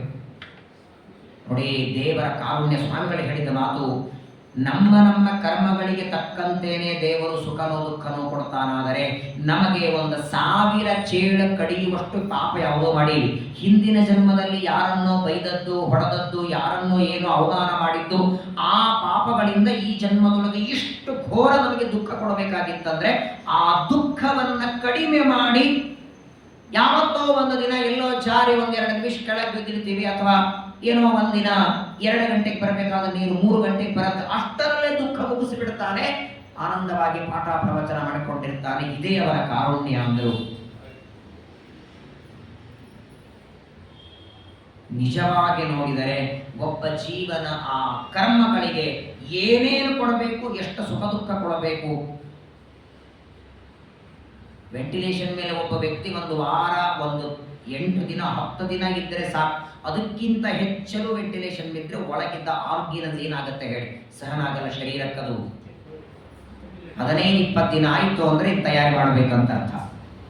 ಹಂಗೆ ವಾಸ್ತವಿಕ ನಾವು ಅನುಭವಿಸಬೇಕಾದ ಸುಖ ದುಃಖಗಳನ್ನ ನೀವು ಬೇಕಾದ್ರೆ ದೇವರ ಹತ್ರ ಕೇಳಿ, ಸ್ವಾಮಿ ಚೈತ್ರ ಮಾಸದಲ್ಲಿ ಏನೇನು ಇಡೀ ತಿಂಗಳಲ್ಲಿ ಏನು ದುಃಖ ಆಗಬೇಕು, ಇಡೀ 1 ತಿಂಗಳ ದುಃಖ ಚೈತ್ರ ಮಾಸದ ಪ್ರತಿಫಲ 1 ದಿನ ಕೊಟ್ಟು ಕೂಸ್ಬಿಡು, ಮುಂದಿನ 30 ದಿನ ಆರಾಮಾಗಿರ್ತೇನೆ ಅಂತ ಒಂದ್ಸಲ ಕೇಳಿ. ಆಯಿತು, ದೇವರು ಕೊಡ್ತೇನೆ ಅಂತಾನೆ. ಆದರೆ 30 ದಿನದಲ್ಲಿ ಅನುಭವಿಸಬೇಕಾದ ದುಃಖ ಒಂದೇ ದಿನದಲ್ಲಿ ಅನುಭವಿಸುವ ಸಾಮರ್ಥ್ಯ ಈ ಶರೀರಕ್ಕೆ ಉಂಟ? ಅದನ್ನೇ ದೇವರು ಭಾಗ ಮಾಡಿ ಬಿಡ್ತಾನೆ. ಪ್ರತಿಪದ ಇಷ್ಟು ಕೊಡ್ತೇನೆ, ದ್ವಿತೀಯ ಇಷ್ಟು ಕೊಡ್ತೇನೆ, ತೃತೀಯ ಕೊಡ್ತೇನೆ, ಚತುರ್ಥಿ ಕೊಡ್ತೇನೆ. ಅವರು ಭಾಗ ಮಾಡಿದ್ದರಿಂದ ಏನಾಯ್ತು ಗೊತ್ತಾ? ಅವತ್ತಿನ ದಿನ ಇಷ್ಟಿಷ್ಟೇ ದುಃಖ ಅನುಭವಿಸುವಾಗ ನಮಗೆ ನೆನಪನೂ ಆಗಲಿಲ್ಲ. ಪ್ರತಿಪದ ಬೆಳಗ್ಗೆ ಕೊಟ್ಟ, ದ್ವಿತೀಯ ರಾತ್ರಿ ಯಾವಾಗ ಕೊಟ್ಟಿರ್ತಾನೆ, ರಾತ್ರಿ ಮಲಗಿರ್ತೀರಿ, ಸೊಂಟ ನೋವಾಯಿತು, ಅಷ್ಟಕ್ಕೆ ಮುಗಿಸ್ಬಿಟ್ಟ ಅದನ್ನ. ಅಕಸ್ಮಾತ್ತಾಗಿ ಪ್ರತಿಪದೆಯಿಂದ ಅಮಾವಾಸ್ಯೆವರೆಗೆ 30 ದಿನ ಆಗಬೇಕಾದ ದುಃಖವನ್ನ ಪ್ರತಿಪದ ಒಂದೇ ದಿನ ಎಲ್ಲ ಕೊಟ್ಟು ಬಿಡ್ತೀನಿ ಅಂತ ಅಂದುಬಿಟ್ಟ ಅನ್ಕೊಳ್ಳಿ, ದ್ವಿತೀಯ ದಿನ ಮೆರಗೇನ ಇಲ್ಲಿ. ಭಗವಂತನ ಕಾರುಣ್ಯ.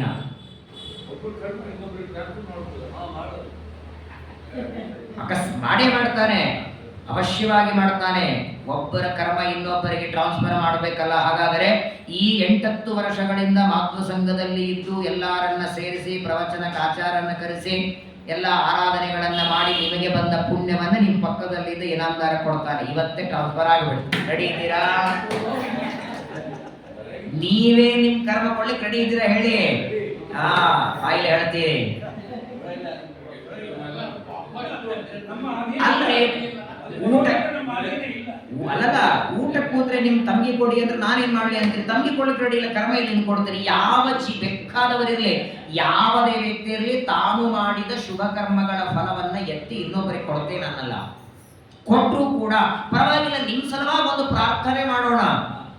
ನಂದಾದ ಮೇಲೆ ನಿಮಗಾಗಿ ಒಂದು ಪ್ರಾರ್ಥನೆ, ನಿಮಗಾಗಿ 2 ಪ್ರದಕ್ಷಿಣೆ, ಅಥವಾ ನಿಮ್ ಸಲುವಾಗಿ 1-2 ಗಾಯತ್ರಿ ಜಪ ಎಕ್ಸ್ಟ್ರಾ ಮಾಡೋಣ ಅಂತಾನೆ ಹೊರತು ನಾನು 1 ವರ್ಷ ಉದ್ದಕ್ಕೆ ಮಾಡಿದ ಪೂಜಾ ಪಾಠ ಪ್ರವಚನದ ಪುಣ್ಯ ದಾರೆ ಯಾರು ಅನ್ನಲ್ಲ, ಅನ್ನೋದು ಇಲ್ಲ. ದೇವರು ಕೊಡೋದು ಇಲ್ಲ. ಯಾಕೆ ಕೊಡಲ್ಲ ಕೇಳಿ?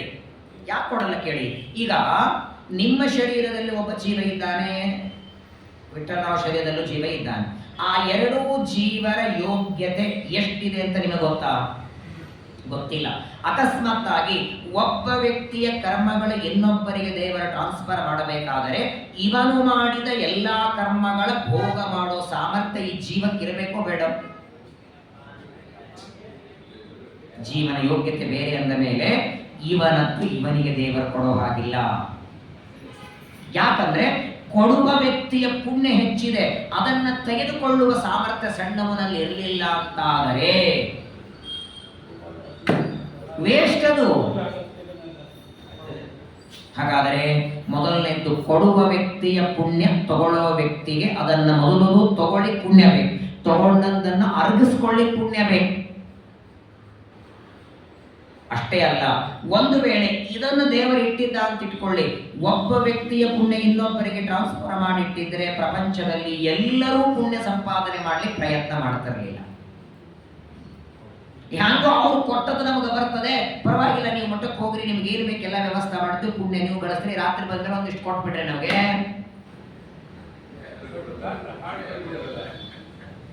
ಅವರವರದ್ದು ಅವರಿಗೆ.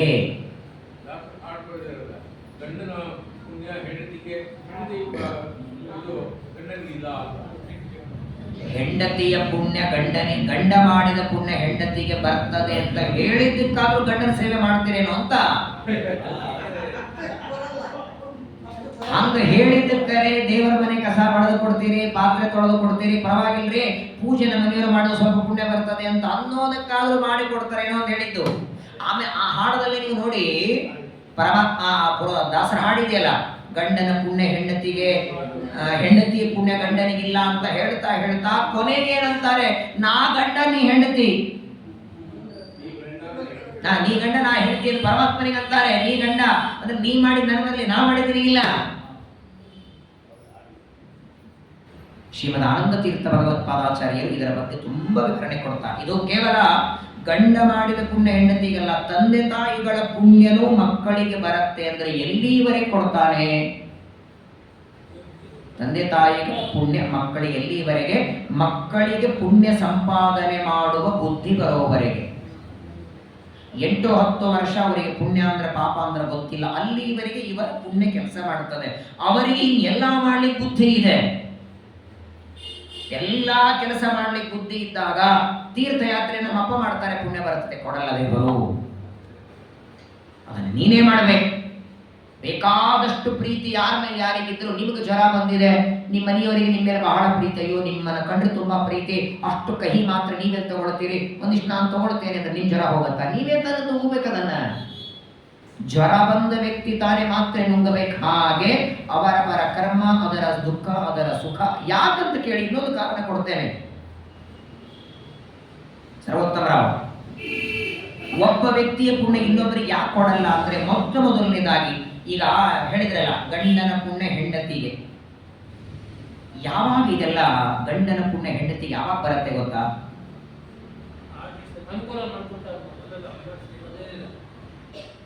ಅವರು ನಿಯತ ಪತಿ ಪತ್ನಿಯರಾಗಿದ್ರೆ ಮುಂದಿನ ಜನ್ಮಕ್ಕೆ ಇವರೇ ಹೆಂಡತಿ ಬರ್ತಾರ? ಅದು ದೇವತೆಗಳಿಗೆ ಅನಾದಿ ಕಾಲದಿಂದಲೂ ಅವರೇ ಗಂಡ ಅವರೇ ಹೆಂಡತಿ. ಹಾಗಾಗಿ ಅವರ ಪುಣ್ಯ ಅವರ ಹೆಂಡತಿಗೆ ಹೋಗ್ತಾ ಇರ್ತದೆ. ನಮಗೆ ಪ್ರತಿ ಜನ್ಮದಲ್ಲಿ ಹೆಂಡತಿ ಬೇರೆ, ಪ್ರತಿ ಜನ್ಮದಲ್ಲಿ ಮಕ್ಕಳ ಬೇರೆ, ಪ್ರತಿ ಜನ್ಮದಲ್ಲಿಯೂ ಎಲ್ಲ ಬೇರೆ. ಈ ಜನ್ಮ ಇರೋವರೆಗೆ 60-70 ವರ್ಷ ಇರೋವರೆಗೆ ಈ ಹೆಂಡತಿ. ಹಾಗಾಗಿ 60-70 ವರ್ಷ ನೀವು ಮಾಡಿದ ಕರ್ಮ ಏನೋ ಪುಣ್ಯ ಅವರಿಗೆ ಹೋಗುತ್ತೆ. ಜನ್ಮಾಂತರದಲ್ಲಿ ಇನ್ನೊಬ್ಬ ಹೆಂಡತಿ ಬಂದ್ರೆ ಆಗ ಕರ್ಮ ಅವ್ರಿಗೆ ಕೊಡ್ಬೇಕಾಗತ್ತೆ. ಹಿಂದಿನ ಜನ್ಮದ ಹೆಂಡತಿ ಯಾಕೆ ಬಂದಿರಲ್ಲ? ಹಿಂದಿನ ಜನ್ಮದ ಹೆಂಡತಿ ಬಂದೂ ಇರಂಗಿಲ್ಲ, ಬರಲಿ ನೀವು ಅಪೇಕ್ಷೆನೂ ಪಡಲ್ಲ. ಯಾಕಂದ್ರೆ ಇದೇ ಜನ್ಮ ಸಾಕಾಗಿರ್ತದೆ.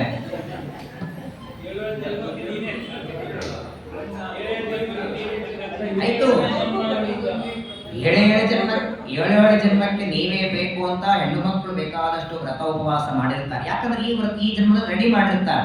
ಮತ್ತೆ ಮುಂದಿನ ಜನ್ಮ ಬೇರೆಯವರು ಬಂದ್ರೆ ಮತ್ತೆ ಪ್ರಾರಂಭದಿಂದ ಶುರು ಮಾಡಬೇಕಲ್ಲ. ದೇವತೆಗಳಲ್ಲಿ ಮಾತ್ರ ನಿಯತ ಪತಿ ಪತ್ನಿ, ಅವ್ರ ನಿಯಮನೇ ಬೇರೆ ಇದೆ ದೇವತೆಗಳ.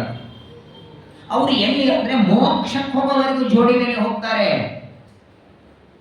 ದೇವತೆಗಳು ಯಾವುದೇ ಸಾಧನ ಮಾಡಲಿ, ಜಪ ಮಾಡಲಿ, ಪಾರಾಯಣ ಮಾಡಲಿ, ಅಷ್ಟು ಮಾತ್ರವಲ್ಲ, ಮೋಕ್ಷಕ್ಕೆ ಹೋಗಬೇಕಾದರೂ ಹೆಂಡತಿ ಸದಾರಾಹ, ಹೆಂಡತಿ ಸಹಿತವಾಗಿ ಮೋಕ್ಷಕ್ಕೆ ಹೋಗೋದು. ನಾವು ಹಾಗಲ್ಲ. ಪಾಠ ಪ್ರವಚನ ಮಾಡ್ತಾ ಅನಂತ ಜನ್ಮ ಹೋಗುತ್ತೆ, ಬೇರೆ ಬೇರೆ ಹೆಂಡತಿ ಬರ್ತಾರೆ. ಅದರಲ್ಲಿ ಮೊದಲನೇ ಜನ್ಮದಲ್ಲಿ ಯಾವ ಹೆಂಡತಿ ಬರ್ತಾಳೋ ಅವಳು ಯಾವಾಗ ಮೋಕ್ಷಕ್ಕೆ ಹೋಗ್ತಾಳೋ, ನೀವ್ ಯಾವಾಗ ಹೋಗ್ತಿರೋ, ಎಲ್ಲಿ ಪರಸ್ಪರ ಭೇಟಿ ಇಲ್ಲ, ಏನು ಗೊತ್ತಿಲ್ಲ. ಆದ್ದರಿಂದ ಒಬ್ಬರ ಕರ್ಮ ಇನ್ನೊಬ್ಬರಿಗಿಲ್ಲ, ಅವರವರ ಕರ್ಮಗಳವರಿಗೆ. ಆ ಕರ್ಮಗಳ ಭೋಗನು ದೇವರ ಅಧೀನ. ಇದು ವಿಚಿತ್ರ ನೋಡಿ. ಸರಿ, ಒಂದೇ ದಿನ ಎಲ್ಲ ಭೋಗ ಮಾಡಿ ಮುಗಿಸ್ಬಿಡ್ತೇನೆಂದ್ರೂ ಇಲ್ಲ. ಕರ್ಮಗಳು ದೇವರ ಅಧೀನ, ಕರ್ಮದ ಭೋಗ ದೇವರ ಅಧೀನ. ಆ ಕರ್ಮಗಳ ಭೋಗ ಮಾಡುವ ಜೀವರು ದೇವರ ಅಧೀನ, ಜೀವರ ಅಸ್ತಿತ್ವ ದೇವರ ಅಧೀನ.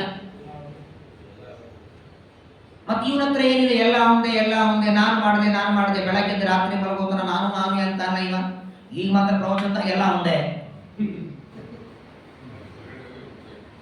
ಹೊರಗಡೆನೂ ಬೇಡ, ಇಲ್ಲಿ ಅಯ್ಯೋ ನನ್ನ ಫೋನ್ ಇಟ್ಟೆ, ನನ್ನ ಫೋನ್ ಕಳೀತು, ನನ್ನ ಕುರ್ಚಿ ಆಯ್ತು, ನನ್ನ ಕುರ್ಚಿ ಬೇಡ ಅಂತ. ಮತ್ತೆ ನಂದೂನೇ ಬಂತಲ್ಲಿ. ಊಟ ಕೂತಾಗ ಇಲ್ಲೊಂದು ವಾಟಕ ಮರ್ತ ಹೋಗಿರ್ತೀರಿ. ಯಾರ್ದ್ರಿ ವಾಟಕ ಅಂದಾಗ ಒಬ್ಬರಾದ್ರೆ ಹೇಳ್ತೀರಾ ದೇವರದು ಅಂತ, ನಂದ್ರಿ ಅಂತೀರಿ. ಮತ್ತೆ ಎಲ್ಲಾನು ದೇವರದು ಅಂತ ಬೇಕಾದ ಸಲ ಪ್ರವಚನದಾಗ ಕೇಳಿರಲ್ಲ. ಮತ್ತೆ ಯಾಕೆ ಬರಲಿಲ್ಲ? ಯಾಕೆ ಅನುಸಂಧಾನಕ್ಕೆ ಯಾಕೆ ಬರಲಿಲ್ಲ? ಒಂದೇ ಜನ್ಮದಲ್ಲಿ ಎಲ್ಲಾನು ದೇವರದು ಅಂತ ಅನುಸಂಧಾನಕ್ಕೆ ಬಂದ್ಬಿಟ್ರೆ ಮುಂದಿನ ಜನ್ಮದಲ್ಲಿ ಮೋಕ್ಷ ಕೊಟ್ಟು ಉದ್ಧಾರ ಮಾಡ್ಬೇಕು ನಾನೆಲ್ಲ. ಮೇಲಿಂದ ಮೇಲೆ ಅದಕ್ಕೆ ಪುನಶ್ಚರಿತ ಚರವಣಾನ. ಆಕಳು ಒಂದು ದಂಟ ತಿಂದಂತೆ ಯಾಕೆ ಪದೇ 360 ದಿನ ನೋಡಿ. ಊಟ ಏಕಾದಶಿ ಒಂದಿನ ಬ್ರೇಕ್ ಇದೆ, ಊಟನೂ ಡೈಲಿ ಹೇಳಿಲ್ಲ. ಯಾವ ಕರ್ಮನೂ ಕೆಲವು ದಿನ ಮಾಡಿ ಕೆಲವು ದಿನ ಬಿಡಿ ಅಂತ. ಅದನ್ನು 360 ದಿನ ಬದುಕಿರೋವರೆಗೆ ನಿತ್ಯ ಮಾಡಿ ಕಡ್ಡಾಯವಾಗಿ ಪಾಠ ಪ್ರವಚನ. ಯಾಕಂದ್ರೆ ಪದೇ ಮರ್ತು ಹೋಗ್ತೀವಿ. ನೀವು ಪದೇ ನಿತ್ಯದಲ್ಲಿ ಪಾಠ ಪ್ರವಚನ ಮಾಡುತ್ತಿದ್ರೆ ಅದು ಮೇಲಿಂದ ಮೇಲೆ ನಾವೆಲ್ಲರೂ ದೇವರ ಅಧೀನ, ಭಗವಂತನ ಅಧೀನ, ಅವನ ಸ್ವತಂತ್ರ, ಅವನ ಅಧೀನವಾಗಿದ್ದೇವೆ ಅನ್ನೋದು ಮೇಲಿಂದ ಮೇಲೆ ಹೇಳುತ್ತಿದ್ರೆ ಕೊನೆ ಯಾವತ್ತೋ ಒಂದು ದಿನ ಸರ್ವವು ದೇವರ ಅಧೀನ ಅಂತ ಬರ್ತದೆ ಅನುಸಂಧಾನಕ್ಕೆ. ಒಂದೇ ದಿನಕ್ಕೆ ಬರಲ್ಲ, ಆದ್ರೆ ಒಂದಿನ ಬರುತ್ತೆ. ಒಬ್ಬ ವ್ಯಕ್ತಿಯನ್ನ ಕೂಡಿಸ್ಕೊಂಡು ಅದು 30 ದಿನ ಒಂದೇ ವಿಚಾರ ಹೇಳಿ 31ನೇ ದಿನ ಅವನಿಗೆ ಅನಿಸುತ್ತೋ ಇಲ್ಲೋ, ತಿಂಗಳಿಂದ ಹೇಳ್ತಿದ್ದಾರಪ್ಪ. ಹಂಗೆ ಪ್ರತಿನಿತ್ಯ 360 ದಿನ ದೇವರ ಸ್ವಾತಂತ್ರ್ಯ, ಅವರ ಸ್ವಾಮಿತ್ವ, ಅವರ ಮಹಿಮೆ ಕೇಳಿ ಯಾವತ್ತೋ ಒಂದು ದಿನ ಅನಿಸ್ತದೆ ನಾವೆಲ್ಲರೂ ದೇವರ ಅಧೀನ. ಹಾಗಾಗಿ ಕರ್ಮಗಳು ದೇವರ ಅಧೀನ, ಕರ್ಮಗಳ ಫಲವು ದೇವರ ಅಧೀನ. ಅವನ ಅಧೀನ ನಾವಿದ್ದು ಮಾಡಬೇಕು. ಜೊತೆಗೆ ತಪ್ಪು ತಿಳ್ಕೊಂಡಿದ್ದೆ ಅಂತಾರೆ, ಇಂದ್ರಿಯ ಜಯ ಇತ್ತು, ಇಂದ್ರಿಯಗಳ ನಿಗ್ರಹ ಇತ್ತು ಅಂದ್ರೆ ಅವನು ಗೃಹಸ್ಥನಾಗಿಯೂ ಸಾಧನ ಮಾಡಿಕೊಳ್ಳಬಹುದು. ಎಷ್ಟು ಜನ ಗೃಹಸ್ಥರಿಲ್ಲ ಇವತ್ತು? ಮದುವೆ ಮಾಡಿಕೊಂಡು ಬೇಕಾದಷ್ಟು ಸಂಸಾರದಲ್ಲಿದ್ದು ಎಷ್ಟೊತ್ತಿಗೆ ಟೈಮ್ ಕೊಡಬೇಕು. ಬೆಳಗ್ಗೆಯಿಂದ ಸಾಯಂಕಾಲದವರೆಗೆ ಪಾಠ ಪ್ರವಚನ ಎಲ್ಲ ವಿದ್ಯಾರ್ಥಿಗಳಿಗೆ ಹೇಳೋದು ಕೇಳೋದು. ಸಾಯಂಕಾಲ 5ರಿಂದ 5:30 ಒಂದು ಅರ್ಧ ಗಂಟೆ ಹೆಂಡತಿ ಜೊತೆ ವಾಕಿಂಗ್ ಮಾಡಿ ಸುಖ ದುಃಖಗಳ ಮಾತಾಡಿ ನಮಾಚಾರ ಮಾಡ್ತಾರೆ. ಇವತ್ತಿಗೂ ಮಾಡ್ತಾರೆ. ಎಷ್ಟು ಹೆಂಡತಿಗೆ ಅವರಿಗೆ ಸ್ಥಾನ, ಅವರಿಗೆ ಎಷ್ಟೋ ತಟ್ಟೆ, ಇಷ್ಟೊತ್ತು ಒಂದು ಅರ್ಧ ಗಂಟೆ ಅವ್ರ ಜೊತೆಗೆ ಇರೋದು, ಮಾತಾಡೋದು, ಮನೆ ಸುಖ ದುಃಖ ಕೇಳೋದು, ಮುಗಿದ್ ಮತ್ತೆ ಪಾಠಕ್ಕೆ ಮತ್ತೆ ಪ್ರವಚನಕ್ಕೆ. ಅವರ ಅರ್ಥ ಅವರನ್ನ ನಿಂದೆ ಮಾಡಿ ಬೈಯುವುದು ಅಂತ ಅರ್ಥ ಅಲ್ಲ, ಅಥವಾ 24 ಗಂಟೆನೂ ಅದೇ ಹರಟೆನೂ ಅಂತೂ ಅರ್ಥ ಅಲ್ಲ. ಸಂಸಾರದಲ್ಲಿದ್ದರೂ ಇಂದ್ರಿಯಗಳ ನಿಗ್ರಹ ಇದ್ರೆ ಸಾಧನೆ ಮಾಡಿಕೊಳ್ಳಬಹುದು. ಆದ್ದರಿಂದ ಸಂಸಾರದಲ್ಲಿ ಆಸಕ್ತನಾಗಿ ನನಗೆ ಸಾಧನ ಆಗಲ್ಲ, ಅದಕ್ಕೆ ನಾನು ಸನ್ಯಾಸಿ ಆಗ್ತೇನೆ ಅನ್ನಬೇಡ. ಒಂದು ಪ್ರಶ್ನೆ ಕೇಳ್ತಾರೆ ಬ್ರಹ್ಮದೇವರು ಮೊಮ್ಮಗನಿಗೆ, ಅಲ್ಲಪ್ಪ ಶತ್ರುಗಳ ಬಾಧೆಯಾಗತ್ತೆ, ರಾಜನ ಪಟ್ಟಾಭಿಷೇಕ ಮಾಡಿಕೊಂಡು ರಾಜನಾದರೆ ಶತ್ರುಗಳೆಲ್ಲ ಆಕ್ರಮಣ ಮಾಡ್ತಾರೆ, ಈ ಕಾರಣದಿಂದ ನನಗೆ ರಾಜ್ಯ ಬೇಡ, ಸನ್ಯಾಸಿ ಆಗ್ತೇನೆ ಅಂತ ಮೊಮ್ಮಗ ಅಂತಾನೆ ಪ್ರಿಯವ್ರತ. ಮೊದಲಿಗಂದ ಗೃಹಸ್ಥನಾದರೆ ಆಸಕ್ತನಾಗ್ತೇನೆ, ಏಕಾಂತದಲ್ಲಿ ದೇವರಲ್ಲಿ ಭಕ್ತಿ ಬರಲ್ಲ ಅಂದ. ಇಂದ್ರಿಯ ನಿಗ್ರಹ ಇದ್ರೆ ಸಂಸಾರಿಯಾದ್ರೂ ಧರ್ಮ ಮಾಡಬಹುದು ಅಂದ್ರು. ಎರಡನೇ ಕಾರಣ ಕೊಟ್ಟ, ರಾಜ್ಯ ಬೇಡ ಅನ್ನೋದಕ್ಕೆ. ಒಂದು ಕಾರಣ ಗೃಹಸ್ಥನಾದರೆ ಮನಸ್ಸು ಆಸಕ್ತವಾಗಲ್ಲ ದೇವರಲ್ಲಿ ಅಂದದ್ದಕ್ಕೆ, ಗೃಹಸ್ಥನಾಗಿಯೂ ಮನಸ್ಸು ದೇವರಲ್ಲಿ ಇಡುವಂಗೆ ಮಾಡಬಹುದು ಅಂತ ಬ್ರಹ್ಮದೇವರಂದ್ರು. ಇಲ್ಲ ಶತ್ರುಗಳ ಬಾಧೆ ಇದೆ, ರಾಜನಾದ್ರೆ 106 ಶತ್ರುಗಳ ಕಾಟ ಆಗತ್ತೆ, ಅದ್ರ ಬಗ್ಗೆ ಸನ್ಯಾಸಿ ಆದ್ರೆ ಯಾರು ಶತ್ರುಗಳಿಲ್ಲ ಅಂತಂದ್ರೆ ಸನ್ಯಾಸಿಗಳಿಗೆ ಶತ್ರುಗಳಿಲ್ವಾ?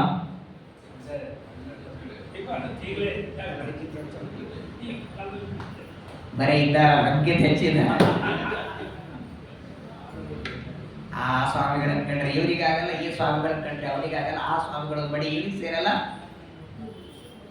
ಬ್ರಹ್ಮದೇವರಂತಾರೆ, ಶತ್ರುಗಳ ಬಾಧೆಯಾಗತ್ತೆ ಅಂತ ನೀನು ಸನ್ಯಾಸಿ ಆಗ್ತೀನಿ ಬೇಡ. ವಾಸ್ತವಿಕವಾಗಿ ನೀನು ಹೊರಗಿನ ಶತ್ರುಗಳಿಗೆ ಭಯ ಪಡಬೇಡ. 6 ಜನ ಒಳ ಕೂತಿದ್ದಾರಲ್ಲ, ಮೊದಲು ಅವರನ್ನು ಗೆಲ್ಲು ಅಂತಾರೆ.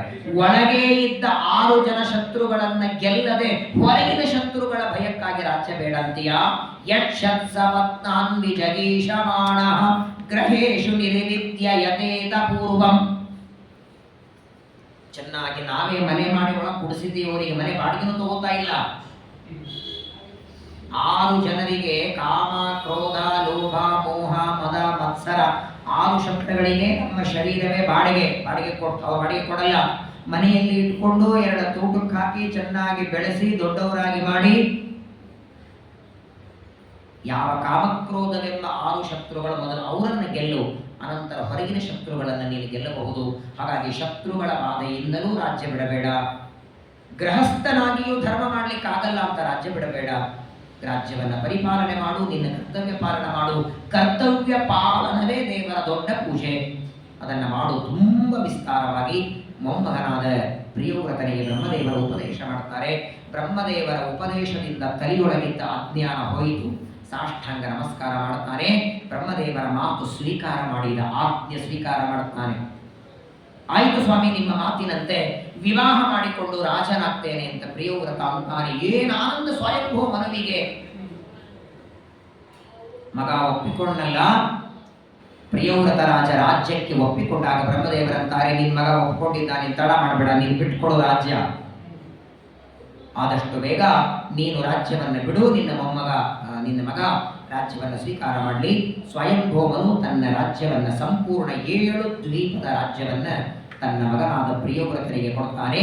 ಇತಿ ಸಹಭಾವ ಸಗಜಪತಿ ಈಶ್ವರೇಚ್ಛಯ. ಭಗವಂತನ ಇಚ್ಛಾ, ಬ್ರಹ್ಮದೇವರ ಉಪದೇಶ, ತನ್ನ ಕರ್ತವ್ಯ ಏನು ಅನ್ನೋದನ್ನು ಬ್ರಹ್ಮದೇವರು ಜ್ಞಾಪಿಸಿದರು. ರಾಜ್ಯ ಪಾಲನೆ ಮಾಡಿ ಅಲ್ಲಿಯೂ ಭಗವಂತನ ಆರಾಧನೆ ಮಾಡಬಹುದು ಅಂತ ಬ್ರಹ್ಮದೇವರ ಮಾತಿನಿಂದ ವಿಶೇಷವಾಗಿ ರಾಜ್ಯವನ್ನು ಪಟ್ಟಾಭಿಷೇಕ ಮಾಡಿಕೊಳ್ತಾನೆ. ಪಟ್ಟಾಭಿಷೇಕ ಮಾಡಿಕೊಂಡ ಮೇಲೆ ಪ್ರಿಯವ್ರತ ರಾಜನಿಗೆ ಈ ದೇವತೆಗಳ ಶಿಲ್ಪಿ ಇದ್ದಾರಲ್ಲ ವಿಶ್ವಕರ್ಮ, ಎಲ್ಲ ದೇವತೆಗಳಿಗೆ ಮನೆಯನ್ನ ಕಟ್ಟುಕೊಡುವಂತಹ ವಿಶ್ವಕರ್ಮನಿಗೆ ಒಬ್ಬ ಮಗಳಿದ್ದಾಳೆ ಬರ್ಹಿಷ್ಮತಿ ಅಂತ. ಅವಳನ್ನು ಕೊಟ್ಟು ಮದುವೆ ಮಾಡಿದವನಿಗೆ ವಿಶ್ವಕರ್ಮನ ಮಗಳಾದ ಬರ್ಹಿಷ್ಮತಿಯನ್ನ ವಿವಾಹ ಮಾಡಿಕೊಳ್ತಾನೆ. ಆ ಬರ್ಹಿಷ್ಮತಿ ಅನ್ನುವ ಕನ್ಯೆಯಲ್ಲಿ ಪ್ರಿಯವ್ರತನಿಗೆ 10 ಜನ ಗಂಡು ಮಕ್ಕಳು, ಒಬ್ಬ ಮಗಳು ಹುಟ್ಟುತ್ತಾರೆ. 10 ಜನ ಗಂಡು ಮಕ್ಕಳಾಗ್ತಾರೆ. ಮೊದಲನೆಯವನು ಆಗ್ನೇತ್ರ, ಎರಡನೆಯವನು ಯುದ್ಮಜಿಹ್ವ, ಮೂರನೆಯವನು ಯಜ್ವಿಬಾಹು, ನಾಲ್ಕನೆಯವನು ಮಹಾವೀರ, 5ನೆಯವನು ಹಿರಣ್ಯರೇಖ, 6ನೆಯವನು ಘೃತಪೃಷ್ಠ, 7ನೇಯವನು ಸವನ, 8ನೇಯವನು ವೇದಾತಿಥಿ, 9ನೇಯವನು ವೀತಿಹೋತ್ರ, 10ನೇಯವನು ಕವಿ. 10 ಜನ ಗಂಡು ಮಕ್ಕಳು ಪ್ರಿಯವ್ರತನಿಗೆ ವಿಶ್ವಕರ್ಮನ ಮಗಳಾದ ಬರ್ಹಿಷ್ಮತಿಯಲ್ಲಿ ಹುಟ್ಟುತ್ತಾಳೆ. ಒಬ್ಬ ಮಗಳು ಹುಟ್ಟುತ್ತಾಳೆ ಊರ್ಜಸ್ವತಿ ಅಂತ ಮಗಳು, ಪ್ರಿಯವ್ರತ ರಾಜನ ಮಗಳು. ಆ ಊರ್ಜಸ್ವತಿ ಅನ್ನೋ ಮಗಳನ್ನೇ ಶುಕ್ರಾಚಾರ್ಯರಿಗೆ ಕೊಟ್ಟು ವಿವಾಹ ಮಾಡುತ್ತಾರೆ. ಆ ಶುಕ್ರಾಚಾರ್ಯರಿಗೆ ಊರ್ಜಸ್ವತಿಯಲ್ಲಿ ಹುಟ್ಟಿದ ಮಗಳೇ ದೇವಯಾನಿ. ದೇವಯಾನಿಯ ಮಗನೇ ಯದುರಾಜನ ವಂಶದಲ್ಲೇ ಕೃಷ್ಣನ ಅವತಾರ. ವಾಸ್ತವಿಕವಾಗಿ ಶುಕ್ರಾಚಾರ್ಯರು ದೈತ್ಯ ಗುರುಗಳಾದರು. ಶುಕ್ರಾಚಾರ್ಯರ ಹೆಂಡತಿ ಪ್ರಿಯವ್ರತ ರಾಜನ ಮಗಳು. ಪ್ರಿಯವ್ರತನಿಗೆ ಈ ಬರ್ಹಿಷ್ಮತಿ ಎನ್ನುವ ಹೆಂಡತಿಯಲ್ಲಿ 10 ಗಂಡು 1 ಹೆಣ್ಣು. ಇನ್ನೊಬ್ಬಳನ್ನು ವಿವಾಹ ಮಾಡಿಕೊಂಡ. ನೋಡಿ, ಮೊದಲನೇ ಬೇಡ ಅಂತ 2ನೇ ಮಾಡಿಕೊಂಡ. ಅವಾಗ ಅನಿಸ್ತದೆ ಬೇಡ ಅಂತಿದ್ದ ಸುಮ್ಮನೆ ಬಿಟ್ಟರೆ ಬರ್ತಿತ್ತೇನೋ ಅಂತ. ಉಪದೇಶ ಮಾಡಿ ಇವನು ಪಟ್ಟಾಭಿಷೇಕ ಆದ ಮೇಲೆ ಬ್ರಹ್ಮದೇವರು ಹೋಗಿಬಿಟ್ರಂತೆ ಸತ್ಯಲೋಕಕ್ಕೆ. ಬ್ರಹ್ಮದೇವರು ಹೋದ ನಂತರದಲ್ಲಿ ಇವನು ವಿವಾಹ ಮಾಡಿಕೊಳ್ಳುತ್ತಾನೆ. ಒಬ್ಬ ಹೆಂಡತಿಯಲ್ಲಿ 10 ಜನ ಮಕ್ಕಳನ್ನು ಪಡೆದ ಮೇಲೆ ಮತ್ತೊಬ್ಬ ಹೆಂಡತಿಯನ್ನು ವಿವಾಹ ಮಾಡಿಕೊಳ್ಳುತ್ತಾನೆ. ಆ ಹೆಂಡತಿಯಲ್ಲಿ 3 ಜನ ಮಕ್ಕಳಾಗ್ತಾರೆ. ಪ್ರಿಯವ್ರತನಿಗೆ 2ನೇ ಹೆಂಡತಿಯಲ್ಲಿ 3 ಜನ ಮಕ್ಕಳು. ಅದರಲ್ಲಿ ಮೊದಲನೆಯವನು ಉತ್ತಮ, 2ನೇಯವನು ತಾಪಸ, 3ನೇಯವನು ರೈವತ. ಅವರೇ ಮನ್ವಂತರದ ಅಧಿಪತಿಗಳು. ಅಂದರೆ ಸ್ವಯಂಭುವ ಮನ್ವಂತರದಲ್ಲಿ 2ನೇದ್ದು ಶ್ವಾರೋಚಿಷ. ಅದರ ನಂತರದಲ್ಲಿ ಉತ್ತಮ, ತಾಪಸ, ರೈವತ ಅಂತೇನು 3 ಮನ್ವಂತರಗಳು. ಆ 3 ಮನ್ವಂತರದ ಅಭಿಮಾನಿ ದೇವತೆಗಳು ಪ್ರಿಯವ್ರತ ರಾಜನ 2ನೇ ಹೆಂಡತಿಯಲ್ಲಿ ಹುಟ್ಟುತ್ತಾರೆ. ಹಾಗಾದರೆ ಒಟ್ಟಾರೆ ಮಕ್ಕಳು ಎಷ್ಟು ಜನ ಆದರು? 13 ಗಂಡು 1 ಹೆಣ್ಣು. ಇದರೊಳಗೆ ಏನಾಯಿತು ಅಂದ್ರೆ ಮೊದಲನೇ ಹೆಂಡತಿಯಲ್ಲಿ ಏನು 10 ಜನ ಇದ್ರಲ್ಲ, ಅದರಲ್ಲಿ 3 ಜನ. ಮೊದಲನೇ ಕೊನೆಯವನು ಕವಿ, ಅದರ ಹಿಂದೆ ಬರೋನು ಮಹಾವೀರ, ಅದರ ಹಿಂದೆ ಸವನ. ಈ 3 ಜನ ಪ್ರಿಯವ್ರತರ ಮಕ್ಕಳು ದೊಡ್ಡವರಾದ ಮೇಲೆ ತಂದೆಗಂತಾರೆ ನಮಗೆ ರಾಜ್ಯ ಬೇಡ, ನಾವು ಸನ್ಯಾಸಿಗಳಾಗಿ ಹೋಗ್ತೇವೆ. ಇದೇ ಮಾತು ತಾನು ಸನ್ಯಾಸಿ ಆಗ್ತೇನೆ ಎಂದು ಅವರ ಅಪ್ಪ ಬೇಡ ಅಂದಿದ್ದ. ಅಪ್ಪ ಬೇಡ ಅಂದೆ ಬ್ರಹ್ಮದೇವ ಬರಬೇಕಾಯ್ತಲ್ಲ. ಪ್ರಿಯವ್ರತ ಸನ್ಯಾಸಿ ಆಗ್ತೇನೆ ಎಂದಾಗ ಅವರಪ್ಪ ಅನುಮತಿ ಕೊಡಲಿಲ್ಲ. ಆದ್ರೆ ಪ್ರಿಯವ್ರತನ ಮಕ್ಕಳು 3 ಜನ ಸನ್ಯಾಸಿ ಆಗ್ತೇನೆ ಅಂದ್ರೆ ಮಗ ಅಪ್ಪ ಹೋದಂತಾನೆ. ಯಾಕಂತ ಹೇಳಿ ಅಲ್ಲ, ಮಿಕ್ಕವರು 11 ಜನರಲ್ಲಿ ಈಗ ದೊಡ್ಡ ಸಮಸ್ಯೆ ಆಗಿದ್ದೇನೆಂದ್ರೆ ಆ 3 ಜನ ಅಂತೂ ಮನ್ವಂತರದ ಅಧಿಪತಿಗಳು. 2ನೇ ಹೆಂಡತಿಯಲ್ಲಿ ಹುಟ್ಟಿದವರು. ಮೊದಲನೇ ಹೆಂಡತಿಯಲ್ಲಿ ಇದ್ದದ್ದೇ 7 ಜನ. ದ್ವೀಪಗಳಿದ್ದದ್ದೆಷ್ಟು?